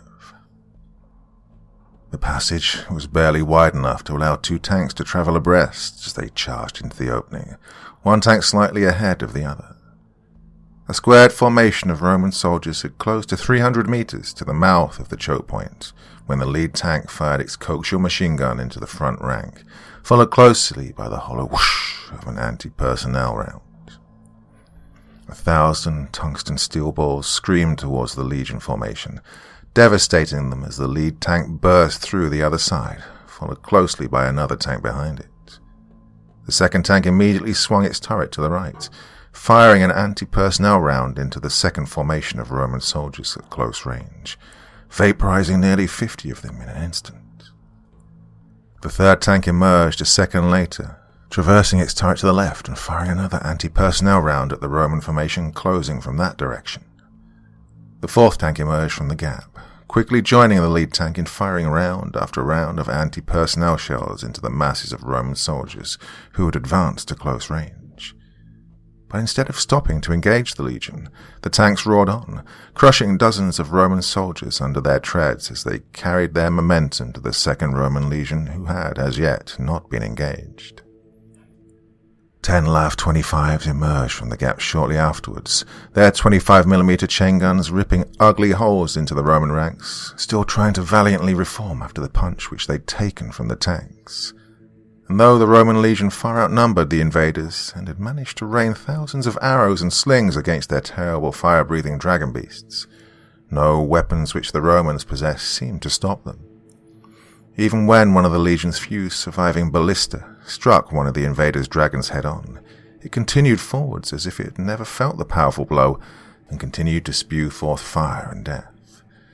So terrible and ferocious was the initial assault that the valiant men of Tu Patica faltered and fell back as yet another type of demon emerged from the gap, these fearsome dragons opening up their rear ends and spewing out dozens of the giant green and brown-clad warrior invaders. And to add to the horror, 2 of the invaders' winged dragons had returned.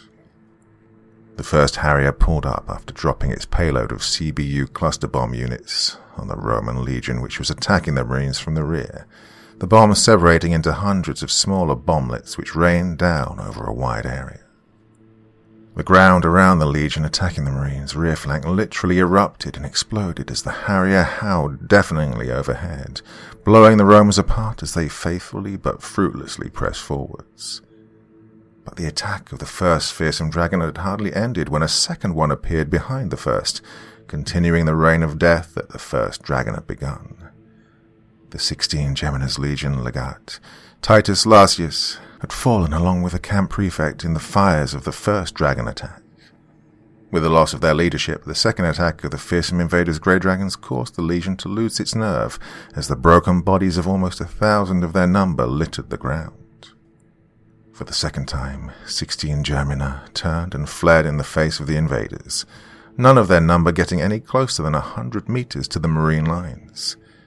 As instructed, the Marines on rearguard stopped firing as soon as the Romans lost their nerve and ceased to a retreat. The Marines quickly mounted back aboard their vehicles and cautiously made for the choke point. With Marines now so close to the Roman lines on the far side of the choke point, Gabriel ordered a ceasefire of the artillery and mortars. The LAV 25s had widened the perimeter that the tanks had initially created, and the follow-on Marines and the AAVs had formed a skirmish line, forming a perimeter which allowed the remainder of the truck-borne ground combat element Marines to emerge from and to add their fires to the assault. Unable to breach the lines created by the invading warriors and their powerful black lances which spit forth fire and death, the 2 Parthica finally broke. To their credit, however, the 2 Italica, which had yet to be committed to the battle and had withstood the pounding of the Marine artillery, began advancing forwards on the Marines, their cavalry leading the charge. However, rising above the charging Roman horsemen hovered 4 Marine AH-1Z Vipers, their forward-mounted 20mm cannons firing. Colonel Gabriel stood in the middle of the smoking battlefield, looking around him with sadness at the carnage which the battle had wrought.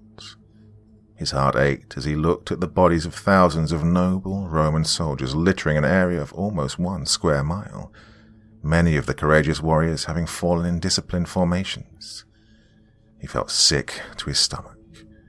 There was no glory or honor in such a slaughter, and Colonel Gabriel's determination to bring low that goddamn thing calling itself God grew with every breath of air stained with the scent of blood and cordite that he took. The screams of hundreds of wounded and dying Roman soldiers filled the air, and though Gabriel's men were doing everything that they could to treat their grievous injuries, there were far too many wounded, more than his medical resources could treat. The fact that the Marines suffered no casualties outside of their typical scratches, bumps and bruises did little to quiet the screams in Gabriel's heart. Far too many of the Romans wounded. The only mercy which the Marines could offer was a quick round to the head to end their suffering. Before long, groups of Roman soldiers emerged from the surrounding tree line and began taking the field once again. They stood facing the Marines across the field of battle, first by the dozens, then hundreds. They stood still, with their shields stoically raised above their heads. None of them were armed. "Arch," whispered Colonel Gabriel to his ground combat commander. "What is that?" Lieutenant Colonel Wainwright stood next to his Humvee, also observing the odd spectacle. "It's the ancient Roman symbol of surrender, much like raising the white flag." Captain Tanya Tonelli and Major Alexander Easter also stood next to Colonel Gabriel. "I don't think they're surrendering, sir," said Captain Tonelli. "I believe they're healers and physicians. They're asking for permission to treat their wounded. They'd taken a solemn oath to treat their injured warriors and would rather die than to break that oath." Gabriel nodded, lowering his head in shame and admiration at the courage of these Roman physicians and healers, their loyalty to their wounded brethren mirrored by the loyalty of the Marine Corps itself. "Let's leave them to their task," he whispered. Aerial recon revealed that there were no more legions in the area, and 2 hours later the 13th MEU consolidated again and pushed on unmolested to Sibari. Except for radio communications by the scouts, radio traffic was at a minimum, each Marine in the MEU seemingly lost in thought of the battle. Though many had seen combat in Iraq and Afghanistan, this one was different. It felt wrong, as if the Roman legions weren't the real enemy. Perhaps no one was more conflicted than Chaplain Johnson. Though his heart was telling him that the glorious entity on the hills was God, his head was telling him it was not. Discovering the entity's true identity was the key to solving everything that was happening. Chaplain Johnson was a servant of God, yet the God on the hill seemed to view Johnson with contempt. It spoke almost in fear of the prophecy of the Kohav Bahir, though Johnson had never heard of such a prophecy. The word sounded familiar. That was the key. Kohav Bahir was the key. For his part, Colonel Gabriel realized that the Romans had made a terrible tactical error. Instead of using one legion as the hammer and 2 legions as the anvil, the Romans should have allowed his Marines to cross the choke point, using the 1 legion to close it off behind the Marines, making that the anvil, while the 2 legions were the hammer. The outcome would have been the same, with the Marines coming out victorious, but they would have been in more dire straits, and the Romans would have had a much better chance at inflicting casualties. The MEU was delayed twice, once when an AAV threw a track and another when a Humvee overheated. News of the defeat of 3 legions had already spread rapidly, and the civilian population was fleeing before the invaders and their armored dragons, which could shrug off the blows from the most powerful of the Rome's weapons. Still, there were a few brave souls who stood on cliffs and hilltops, fearfully hoping to catch a glimpse of the invaders and their beasts. Among them were the Legion scouts. By early evening, the MEU had reached the outskirts of the city called Sybaris, which is modern-day Sibari. The main roadways led through the ancient city, and the people were still evacuating. As the entity promised, there were several blivets of aviation and diesel fuel located in a wide rolling farming field to the west of the city, along with pallets of heavy and small arms ammunition, as well as A and B ration meals. The MEU had travelled 150 miles, and as they'd only about 1 hour of daylight left, Colonel Gabriel called a halt, forming a night defensive position around the resupply and pushing out his security teams.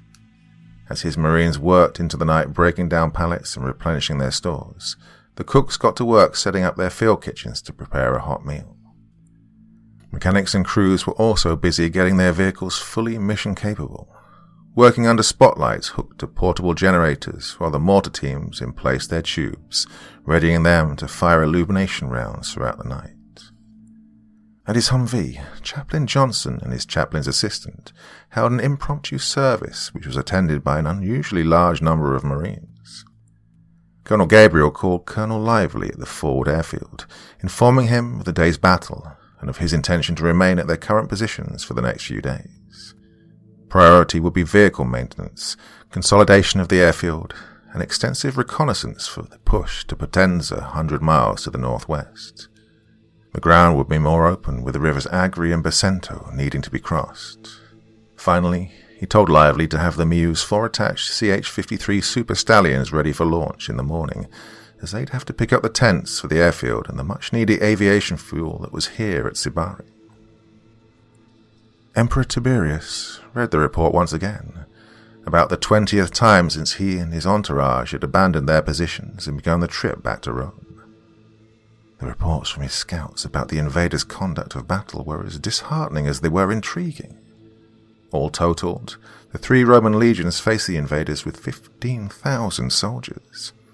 However, though the invaders' numbers were woefully inferior to that of the legions, the almost godlike powers of the invaders had proven that the forces of the legion were woefully inadequate. Rome's forces were soundly defeated. Still, before the invaders unleashed their terrible beasts on his legions, they first gave them a demonstration of their weapons' awesome powers. Had his forces fled as they had on the beaches of Rhegium, Tiberius knew that the invaders wouldn't have pressed their attack against his legions. The invaders had been forced into battle just as Tiberius had planned. Given all of the information that had been reported by his most trusted scouts and field commanders, Emperor Tiberius was forced to come to a most shocking conclusion. His enemies, the invaders, had acted with the highest of honor, displaying not only great power but great restraint and mercy.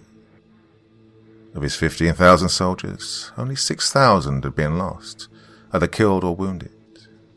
Not only did the invaders choose not to destroy the entirety of his legions, the invaders had attempted to heal the Roman wounded, even allowing his Roman healers to tend to the injured unmolested.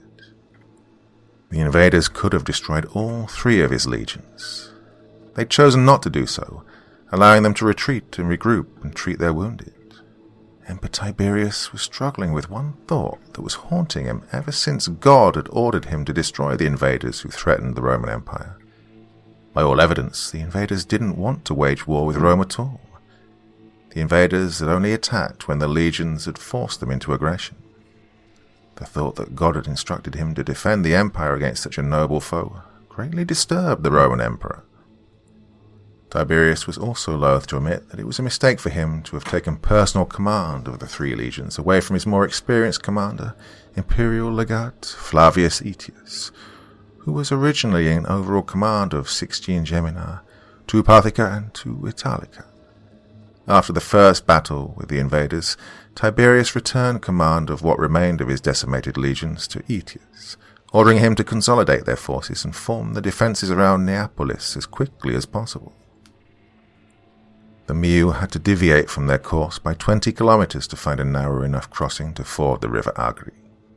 The scouts had discovered a stout and well-constructed stone bridge which could support the weight of most of the marine vehicles. The AAVs forded the river as the wheeled vehicles crossed over the bridge. Colonel Gabriel did not trust the bridge to hold the weight of his tanks. The M1A2 tanks could ford to a depth of 6 feet, so Gabriel sent his scouts to find a spot shallow enough for the crossing of the Agri. 2 hours later, his scouts reported that they'd found a shallow enough crossing about 5 feet deep and 100 meters wide, but somewhere in the middle of the ford the depth dropped to 8 feet. It was decided to have the tanks cross the ford until it dropped, then deploy the AVLB track to launch the bridge to cover the gap. Except for the tanks, the rest of the Mew had crossed the Agri River. Gabriel stood on the far bank, watching with binoculars the crossing operation of his tanks. His ground combat commander, Colonel Wainwright, by his side. The AVLB had successfully launched and had bridged the gap, though the bridge was 5 feet underwater. Each tank was to cross individually, with guides stationed on each bank. Collapsible markers marked the center of the scissor bridge, and the tank commander of the first tank stood on the front hull of the Abrams, looking down and acting as a second pair of eyes for the nervous driver who was slowly driving into the flowing waters. Agonizingly slowly, the first tank reached the spot where the armored launch bridge had been positioned and tentatively began the crossing, the waters of the Agri splashing over the front hull and into the driver's compartment. Still, the tank continued forwards and succeeded in making it across the bridge. Minutes later, to the relief of the tank crew, the soaking wet Abrams tank emerged on the opposite bank of the Agri River just as the second tank entered the water behind it. It was when the third tank entered the water, when the pilot of a circling Viper helicopter warned, 6, We got company. Roman catapults and cavalry approaching from your south, about 2 clicks out. Gabriel raised his binoculars, seeing the low hill which they crossed that hid the Romans from his line of sight. I don't have eyes on target. How many cavalry? How many catapults? We're looking at a few hundred cavalry and about 10 catapults, reported the Viper pilot. Roger, said Gabriel into the radio. Break. Archer 4. Colonel Gabriel radioed the last remaining tank still on the far side of the river. Get back up the hill and engage the Roman catapults, said Gabriel. I'll say again, just target the catapults. Roger, came the response. We're moving. Archer 4 spun around and the tank raced back the way they'd come, easily climbing up the gentle slope of the hill. Gabriel turned to his combat commander. Arch. Mortars? Asked Colonel Wainwright. Yes, said Gabriel. On the way, said Wainwright.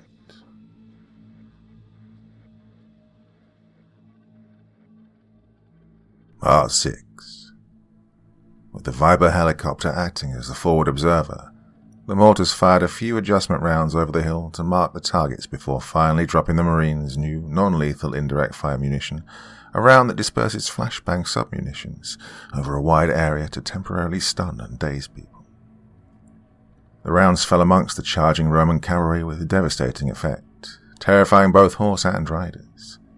The concussive force of the munitions, coupled with their ear-shattering blast noise that accompanied it, scattered the charging cavalry, horses rearing up in fear and tossing their riders to the ground. In minutes, the charge had fallen apart as the Abrams tank, now at the top of the hill, began belching smoke and fire. One by one, 120mm high explosive rounds smashed into the Roman trebuchets, which the Viper pilot had mistakenly identified as catapults. The Roman soldiers and horses, which had been struggling to bring their mighty weapons to bear against the invaders, fled in terror as soon as the first 2 trebuchets had been smashed seemingly by the hand of the powerful dragon which stood upon the hill before them.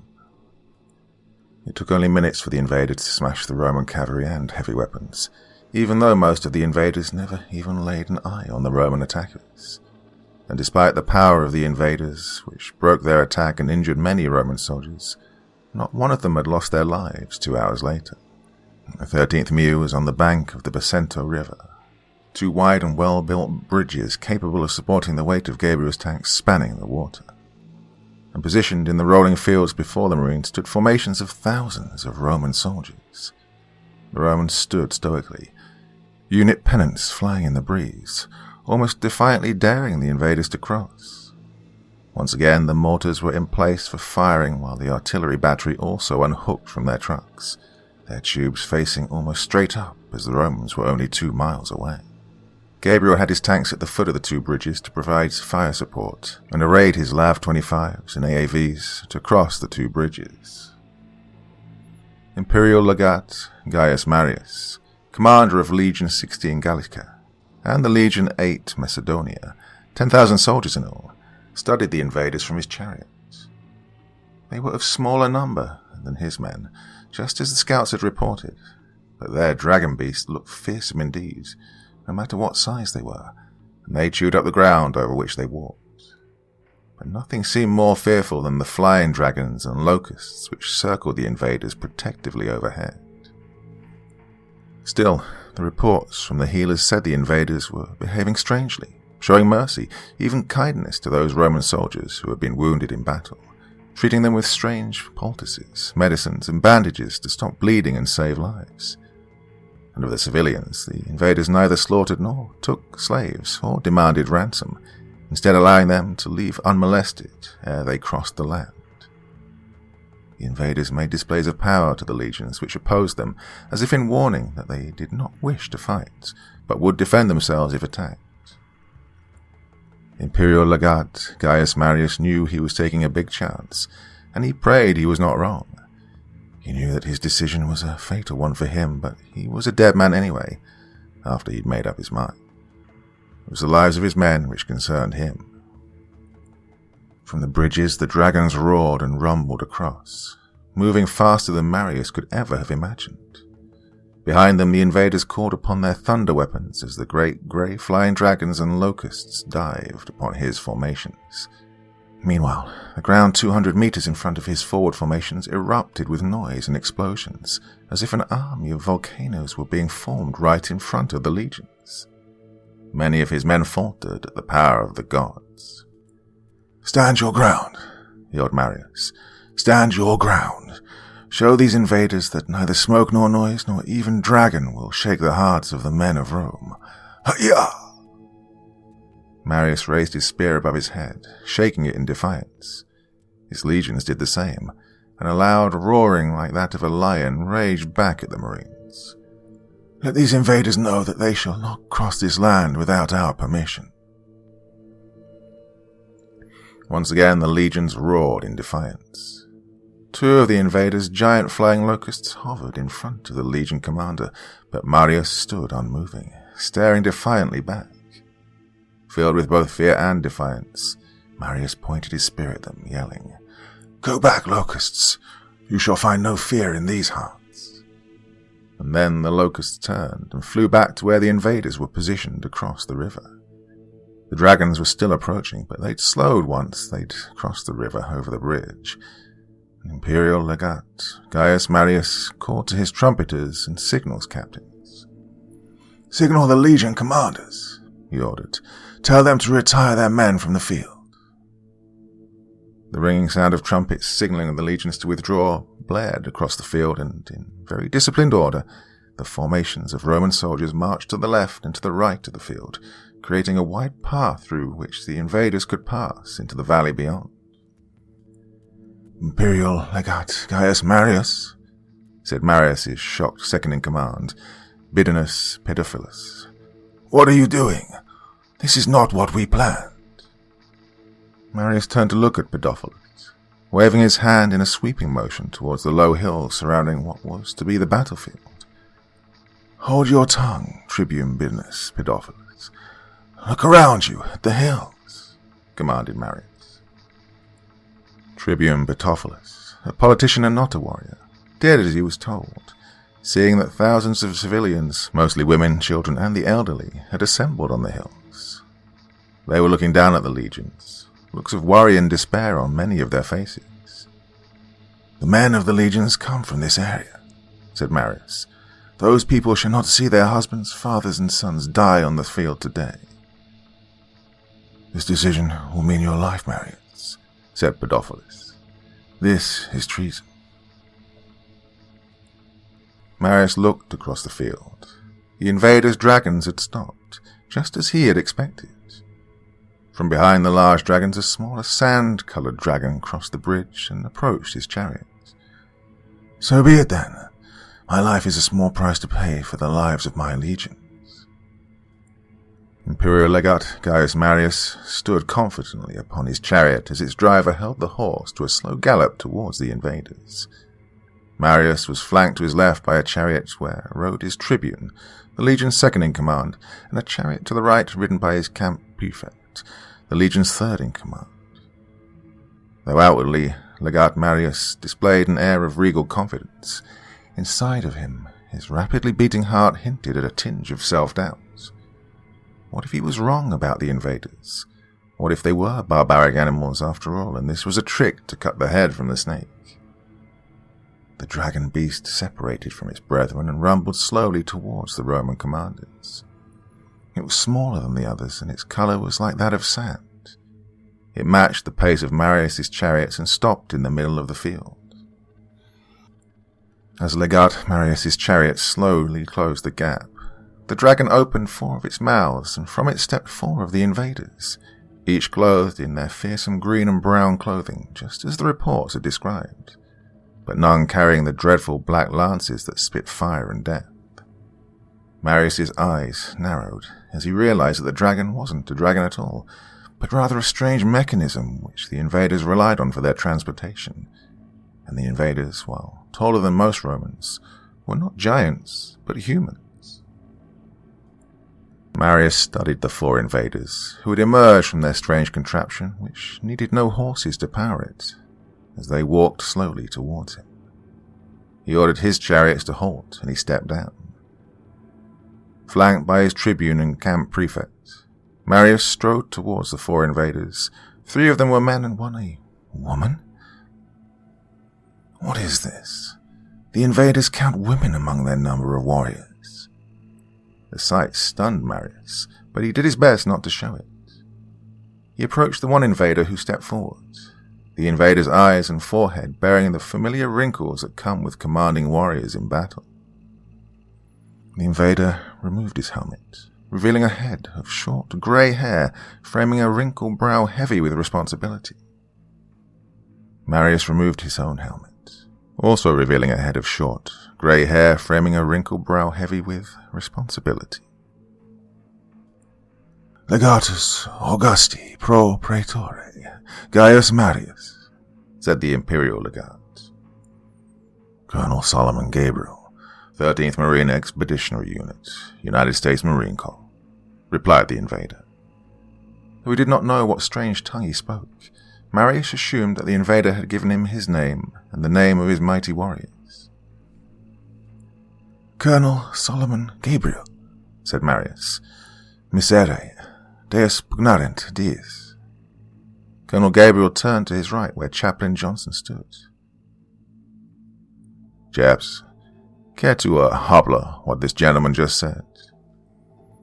I'm a little rusty on my Latin, sir, said Chaplain Johnson, but I believe he's asking for mercy for his men. He added that only gods should fight gods. Colonel Gabriel tightened his lips, nodding to the Roman legion commander. Miserere, Gabriel said. Does anyone know anything appropriate to say in Latin? Said the one called Colonel Solomon Gabriel. You already know the perfect thing to say, sir, said the woman warrior. Colonel Gabriel smiled. I believe you're right, Captain Tonelli. Then, coming to attention, Colonel Gabriel saluted the Roman legion commander, for he outranked the Marine colonel. Semper Fidelis, he said. Imperial Legate Gaius Marius nodded and smiled. Saluting the invader, Marius responded with, Semper Fidelis. The 2 commanders parted ways and returned to their respective units, and that is how the 13th Marine Expeditionary Unit crossed the Bacento River Valley and passed the positions held by the Legion 16 Gallica and the Legion 8 Macedonia without loss of lives on either side. By morning of the next day, the Miu had left the last of the Apennine mountain ranges behind them and crossed into Potenza and the valley where Lieutenant Colonel Brad Lively had established the airfield. For Colonel Gabriel, it was good to have his unit back together in one place, though it would be a temporary arrangement. They have at least 1 legion to the northwest of our current position, reported Colonel Lively that morning to Colonel Gabriel. They've taken up blocking positions on all the main roads leading to Naples. They also got several cavalry units surrounding us, though they haven't come closer to us than 1 mile. They're probably keeping us under observation. Not much we can do to stop that, said Gabriel. Good job setting up the airfield, Brad, but after we find a suitable location north of Naples, I'm afraid you'll have to pull up stakes and move again. Just let me know when, sir, answered Colonel Lively. Marius has failed us, my liege, said Senator Furius Camillus, handing Emperor Tiberius the scroll brought by the rider. Tiberius threw the scroll away in rage. He retired from the field without engaging the invaders, yelled Tiberius. If word of this treason reaches the other legions, they may also follow suit. Has Marius been dealt with? Yes, my liege, said Camillus. He has been placed under arrest, and the tribune Bidinus Pedophilus now leads the 2 legions. Rid me of that fondling fool, said Tiberius. Pedophilus is no leader of warriors. Have the commander of Legion 16 Gallica take command of both legions. Have them pursue the invaders, and if the invaders mean to take Neapolis, then 16 Gallica and 8 Macedonia will strike them from the east. Yes, my liege, said Camillus. Also, said Tiberius, send word to recall the Legion 17 and 18 and 22 Primigenia from Germania and 3 Italica from Rome. Tell them to make haste to Neapolis. They will strike from the north. Finally, alert Legion 22 de Otarania in Egypt to start movement from the south towards Neapolis. Should we also recall Legion 10 Fretensis from Jerusalem and Legion 6 Ferrata from Galilee, as well to bolster the attack from the south? Said Camillus. Emperor Tiberius rubbed his chin. No, not yet. Not unless the tide of war turns against us. For now we shall leave those legions in the land of the Jews. The next couple of days, Colonel Gabriel sent his scouts out again, this time to recon a site at what is now modern-day Benevento, 50 miles northwest of the 13th Mew's current location, which they could use to establish a forward firing base that could cover the approaches to Naples to the west and Salerno to the south. This firebase would be the jumping-off point for the Marines as they made their final push to Rome.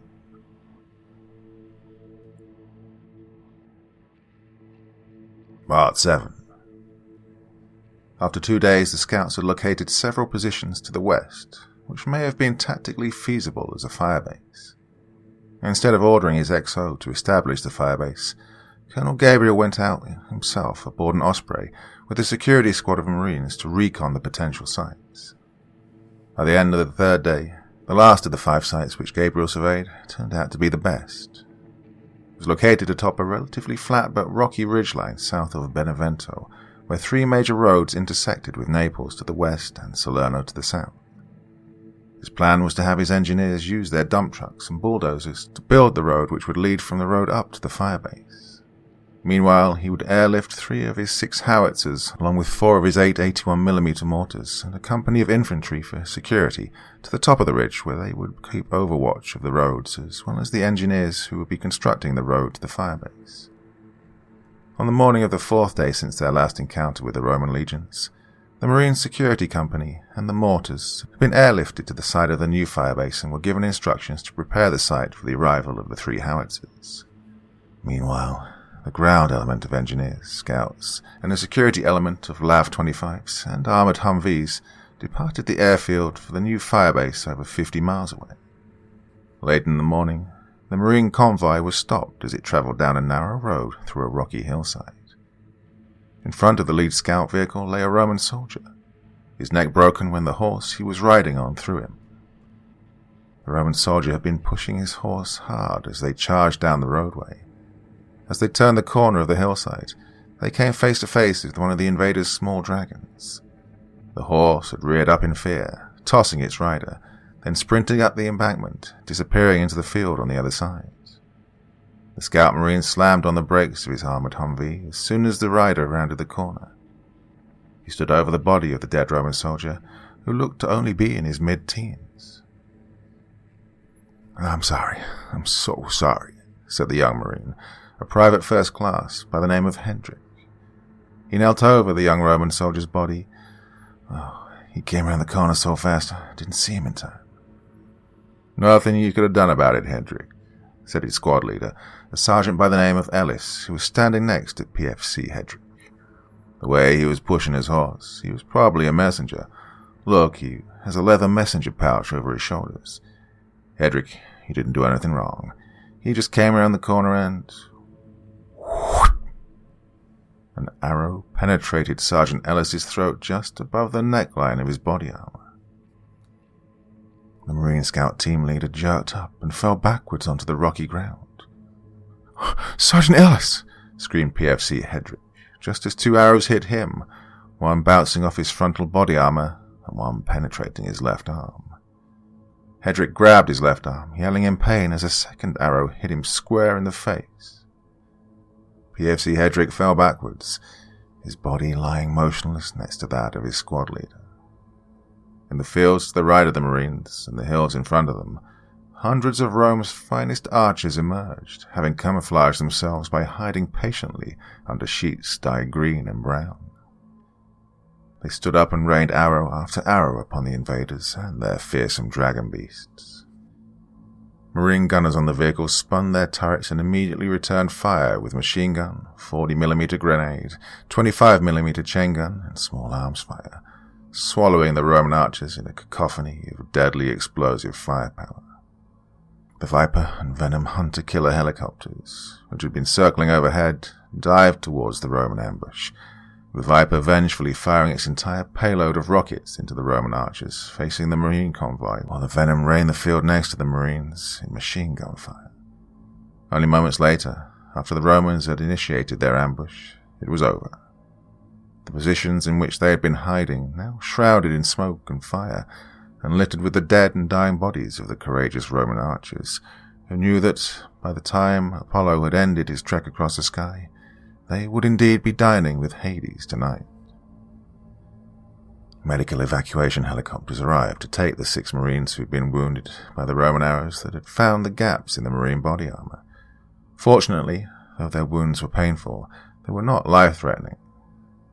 With the bodies of PFC Hedrick and Sergeant Ellis, the wounded Marines were airlifted to the aid station back at the airfield, along with the scroll which the Roman scout had been carrying.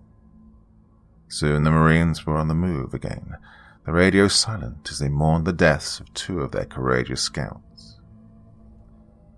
Lieutenant Gabriel sat alone at his desk in the top, blaming himself for the loss of his 2 recon Marines. Of his entire MEU, he had pushed his scouts the most. What could he tell to Sergeant Ellis and Private Hedrick's family? How could he tell them that their Marines died in the service of a country that hasn't been founded for nearly 2,000 years? And though he was proud that his Marines did everything that they could to treat the wounded Roman archers who had ambushed the convoy, Gabriel's rage against the entity that had brought them here was growing with every second they were trapped in the past. "Sir," said Captain Tonelli as she and Chaplain Johnson entered the talk, "I have it here." "Well, that was fast," said Gabriel. "Well, between me, Chaplain Johnson, and the 3 privates who we found that are taking college classes in ancient languages and cultures, we were able to translate the scroll that was recovered from the dead Roman scout." Chaplain Johnson set a canteen of fresh brewed coffee in front of Colonel Gabriel. "You really should have something to eat, sir," said Chaplain Johnson. "I haven't seen you eat in days." "Later, chaps," said Gabriel. "Okay, Tanya, spill it. What you got?" "They're movement orders," said Captain Tonelli. "They're signed by Emperor Tiberius himself." Should be worth a fortune on eBay," said Gabriel with no humor in his voice, as he took the scroll from Captain Tonelli. "Go on, Captain." "Yes, sir," answered Captain Tonelli. "What we believe the scroll says is that Emperor Tiberius has recalled 3 Roman legions from Germany and 1 from northern Italy.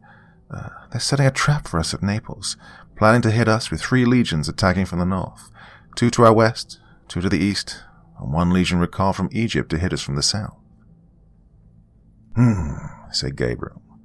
"That's 40,000 to 2,000. We should be honored that the Romans think so highly of us. I take it the 2 legions attacking from the west are the 2 legions that let us pass in the Bicento River. Does the scroll say anything about what happened to their commander Marius?" "Only that he's been arrested, sir," replied Chaplain Johnson. "The last part of the message says that the Roman legions garrisoned in the Holy Lands will remain in place pending the results of the coming battle." "I see," said Gabriel. "Well, I'm assuming that multiple messages have been sent out to the separate legions, so one of them isn't going to get it. Still..." Gabriel paused, looking at the map. "Let's get the command and staff here." "Okay, here's what we got," started Gabriel as his command and staff officers had arrived in the talk. "Tiberius is planning to commit at least 8 legions against us in the open plains east of Naples. It's a good plan tactically to engage us in force far from Rome. The entity wanted us to destroy the legions of Rome within 40 days. I told it that we stand at the gates of Rome until the 40 days is up. It was my intent to avoid combat as much as possible, but it appears that Emperor Tiberius is forcing our hand again." "Do you think that Tiberius is working with the entity?"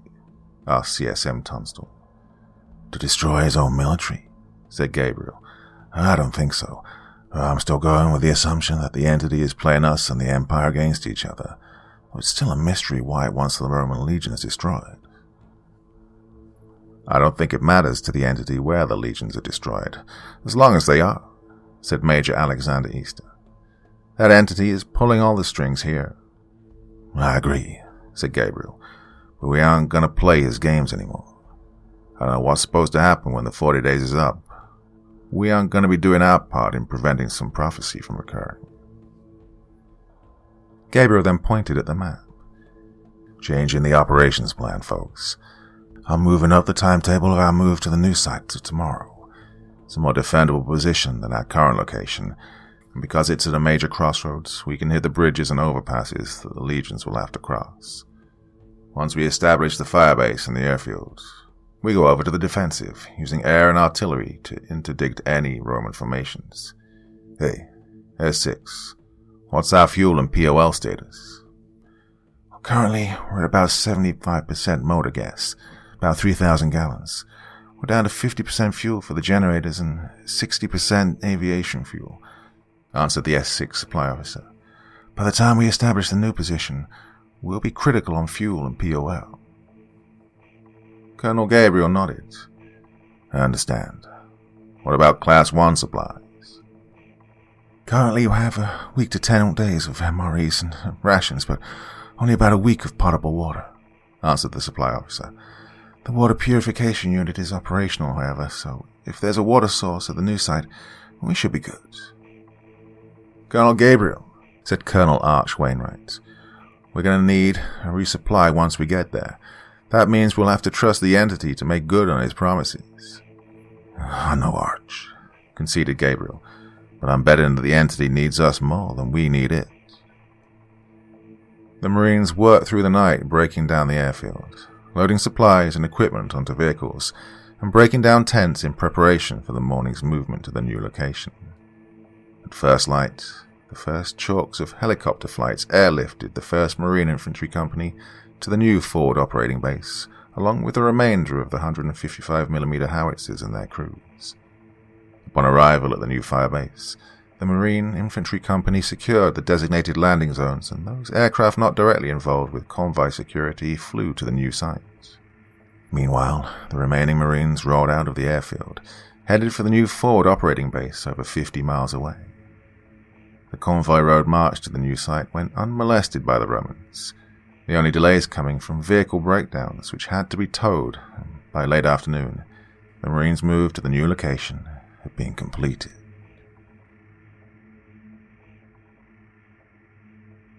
Part 8. There was none of the resupply that the entity had promised at the new site, as it had been in Sibari over a week ago.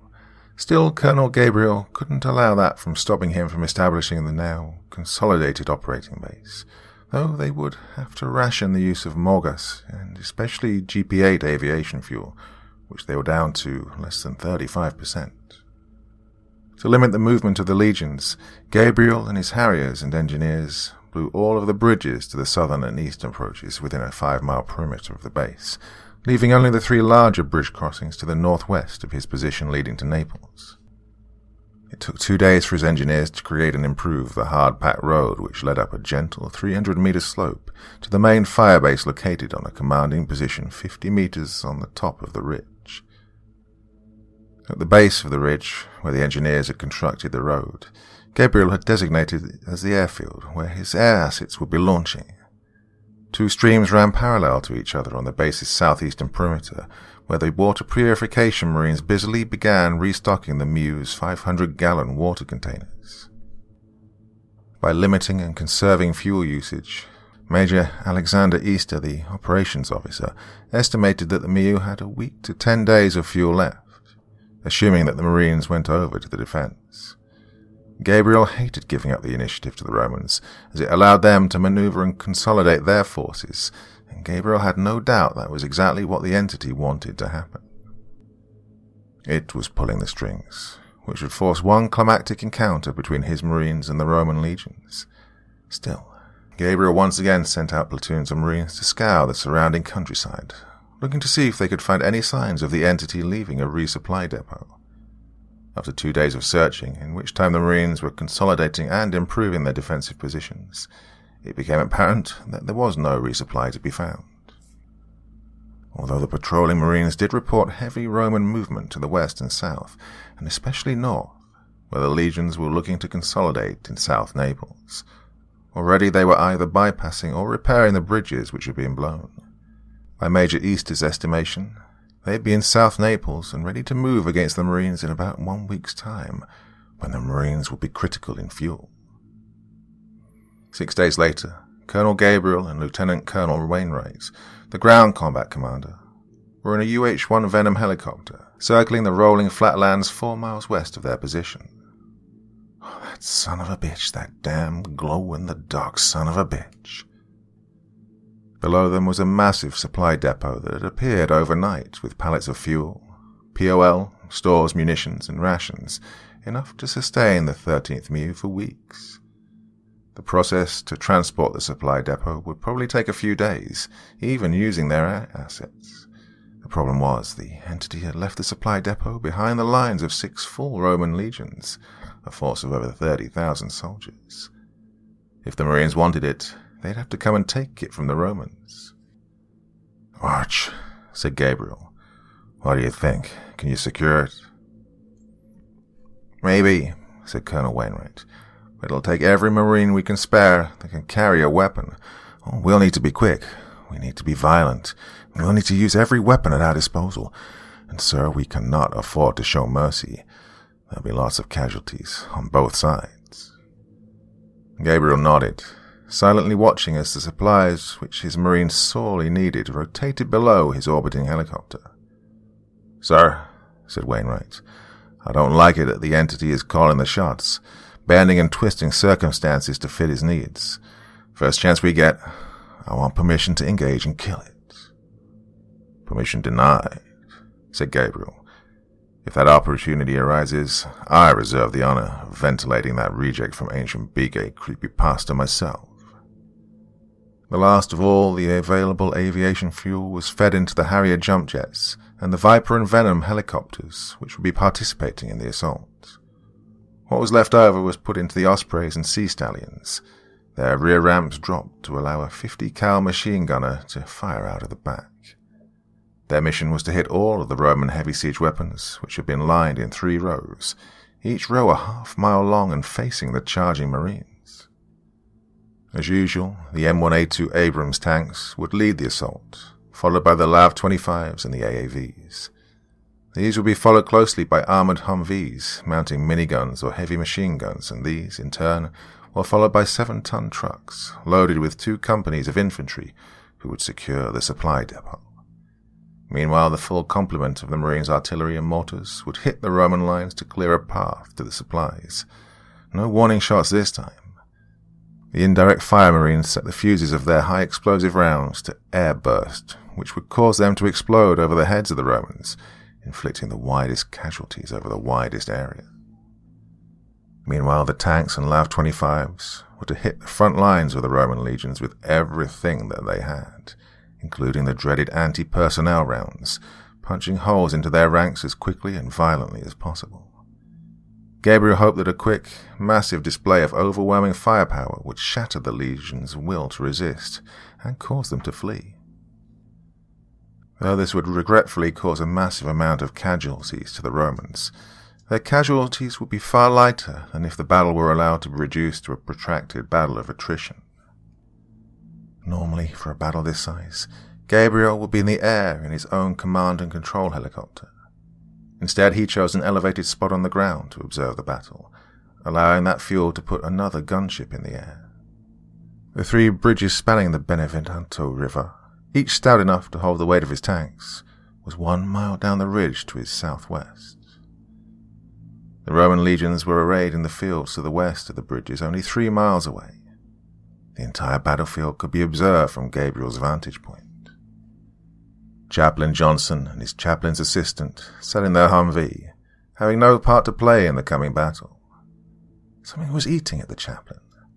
Though everything about the Marines being transported to biblical times felt wrong, there was something particularly troubling about this day, and especially this climactic battle. Johnson rubbed his forehead. He was tired. He hadn't had any sleep and had been living on coffee for the past few days. "Coave Bahir, Coave Bahir," said Chaplain Johnson. "What is that? It's not Latin. It's not modern-day Italian. Almost sounds like Hebrew. If only he'd studied up more on his ancient Hebrew. You're right, sir, said Lance Corporal Recupero, Johnson's chaplain assistant. It does sound Hebrew. Sort of like when we were at Bright Star. Chaplain Johnson thought back, remembering how he'd taken a long, dreamed-of trip to Jerusalem last year after the 13th MEU participated in an annual joint training exercise with the Egyptian military named Operation Bright Star. Bright Star! That's it! Chaplain Johnson jumped with excitement at recalling. The Israeli soldiers who'd been our tour guides called Operation Bright Star Kohav Bahir. Chaplain Johnson's mind was racing. Okay, so it's the prophecy of the Bright Star. The Bright Star was the Star of Bethlehem, which signaled the birth of the Christ child who is Jesus, who was destined to walk with man and be crucified by the Romans. Then, after 3 days, he would rise in fulfillment of the scriptures. That's it. The entity is trying to stop the crucifixion of Jesus by removing Rome from the Holy Lands. The Roman garrison in Jerusalem leaves to defend Rome against the Marines and therefore does not order and carry out the crucifixion of the Christ. The Christ is not crucified as is written in the books of the New Testament, and therefore does not rise again in 3 days, thus nullifying the prophecy of the Kohav Bahir, the bright star which led the 3 wise men to the birthplace of the Christ. With the prophecy unfulfilled, the rise of the Judeo-Christian faith never occurs, and the worship of the Roman god Jupiter will continue into the future. Ironically, for the being known as Jupiter to survive, the man called Jesus must not fulfill the ancient Jewish prophecy by dying. The destruction of the Roman legions by the MEU will be a small price to pay for a dying god like Jupiter who needs the worship of his land to survive. Startled by this new revelation, Chaplain Johnson jumped out of his Humvee and ran towards where Colonel Gabriel had set up his command post to observe the coming battle, where the ground combat element was waiting for the green light to go weapons free. "Oh, I don't have time for this, chaps," yelled Colonel Gabriel. "I got the entire Roman army closing in on my Marines." "Sir," yelled Chaplain Johnson, "you have to pull our Marines back. You need to retreat." "What are you talking about?" responded Gabriel angrily. "If we give up the initiative now, we may not get it back. Don't you make me choke murder you, Brent."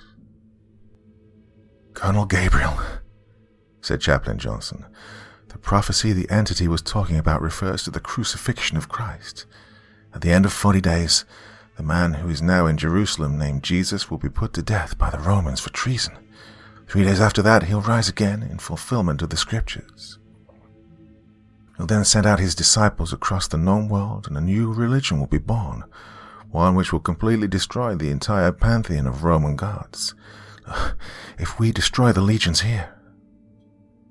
"Emperor Tiberius is forced to recall the Romans from Jerusalem, and Jesus never gets crucified. Thus the prophecy never happens," answered Colonel Gabriel. "Is that what you're saying, chaps?" "Yes, sir," answered Chaplain Johnson. "And if the prophecy never happens, that son of a bitch who kidnapped us remains in power," said Gabriel, anger etched on his face. "Yeah, that's correct, sir," said Johnson. "Okay, chaps, what if I pull my Marines back?"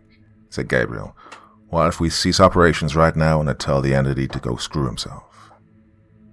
Is your god gonna return my Marines back to where they belong?" I can't answer that, sir," admitted the chaplain. "All I can tell you, sir, is that if Jesus dies, the entity also dies. But Jesus rises again, the entity doesn't." Gabriel looked down at the battlefield. His Marines had crossed the bridges and were arraying themselves to assault into the Legion's first battle lines as soon as the artillery lifted. The supplies that the Marines so badly needed lay only half a mile behind the Legion's positions. "I can't believe I'm doing this, chaps," said Colonel Gabriel. "I hope you're right, Brent." Colonel Gabriel got on the radio battlenet. "Colonel Wainwright, Arch, recall the attack. I say again, retreat. Pull our Marines back across the bridge." Gabriel then switched the radio to his air command net. Break. Wait until the last Marine crosses back over the bridge to our side, then blow it up. He ordered his AV-8 Harriers circling overhead. I'll say again, wait until the last Marine crosses over the bridge, then blow it up. Switching to the artillery network, he ordered his artillery commander. Thunder, thunder, thunder. When we blow the bridge, I need your red legs to drop ordnance on our supply.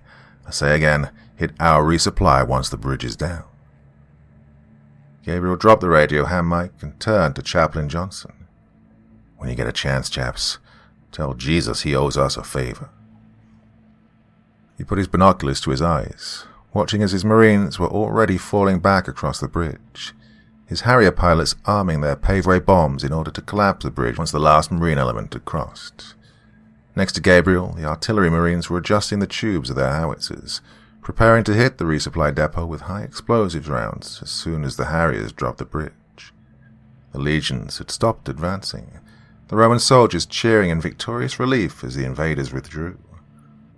Their prayers to their gods had been answered. The deity known as Jupiter screamed with anger and rage, realizing that he'd chosen very unwisely. Yes, the U.S. Marines were deadly warriors.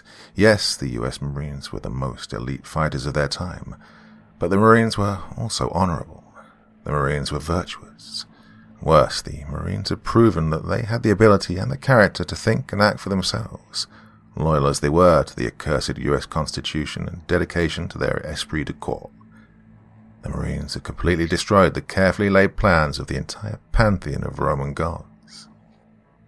And Jupiter would not make the same mistake again. There were still a few days before the prophecy of the Kohav Bahir would be fulfilled.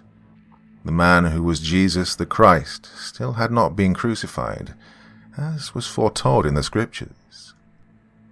There was still time to prevent his crucifixion, and thus prevent his resurrection, for with the rising of the Christ from death, the very pillars of the pantheon of Greek and Roman gods would crumble and collapse, awakening the world to the knowledge of the one true God. This must not be allowed to happen, and though Jupiter knew that what he was about to do would drain his powers considerably, he had no choice. The U.S. Marines must pay for their disobedience. Jupiter looked far into the future, far past the timeline where he'd snatched the 13th MEU, looking for fearsome and deadly warriors with absolutely no mercy or morality. Reaching forward in time with the last of his strength, he called forth those warriors. Then the deity known as Jupiter fell to its knees, defeated by the decision of one Marine commander. Jupiter sighed, knowing for the first time in its long life the fear of mortality. Then, on the beaches of Rhegium, 2,000 Chinese Marines suddenly appeared, giant laser weapons mounted upon the shoulders of their very heavy battle armor, thermal targeting crosshairs imprinted in their irises, scanning for something to kill.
And so once again, we reach the end of tonight's podcast.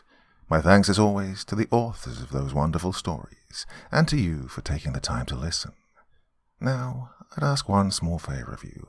Wherever you get your podcast from, please write a few nice words and leave a 5-star review, as it really helps the podcast. That's it for this week, but I'll be back again same time, same place, and I do so hope you'll join me once more. Until next time, sweet dreams and bye-bye.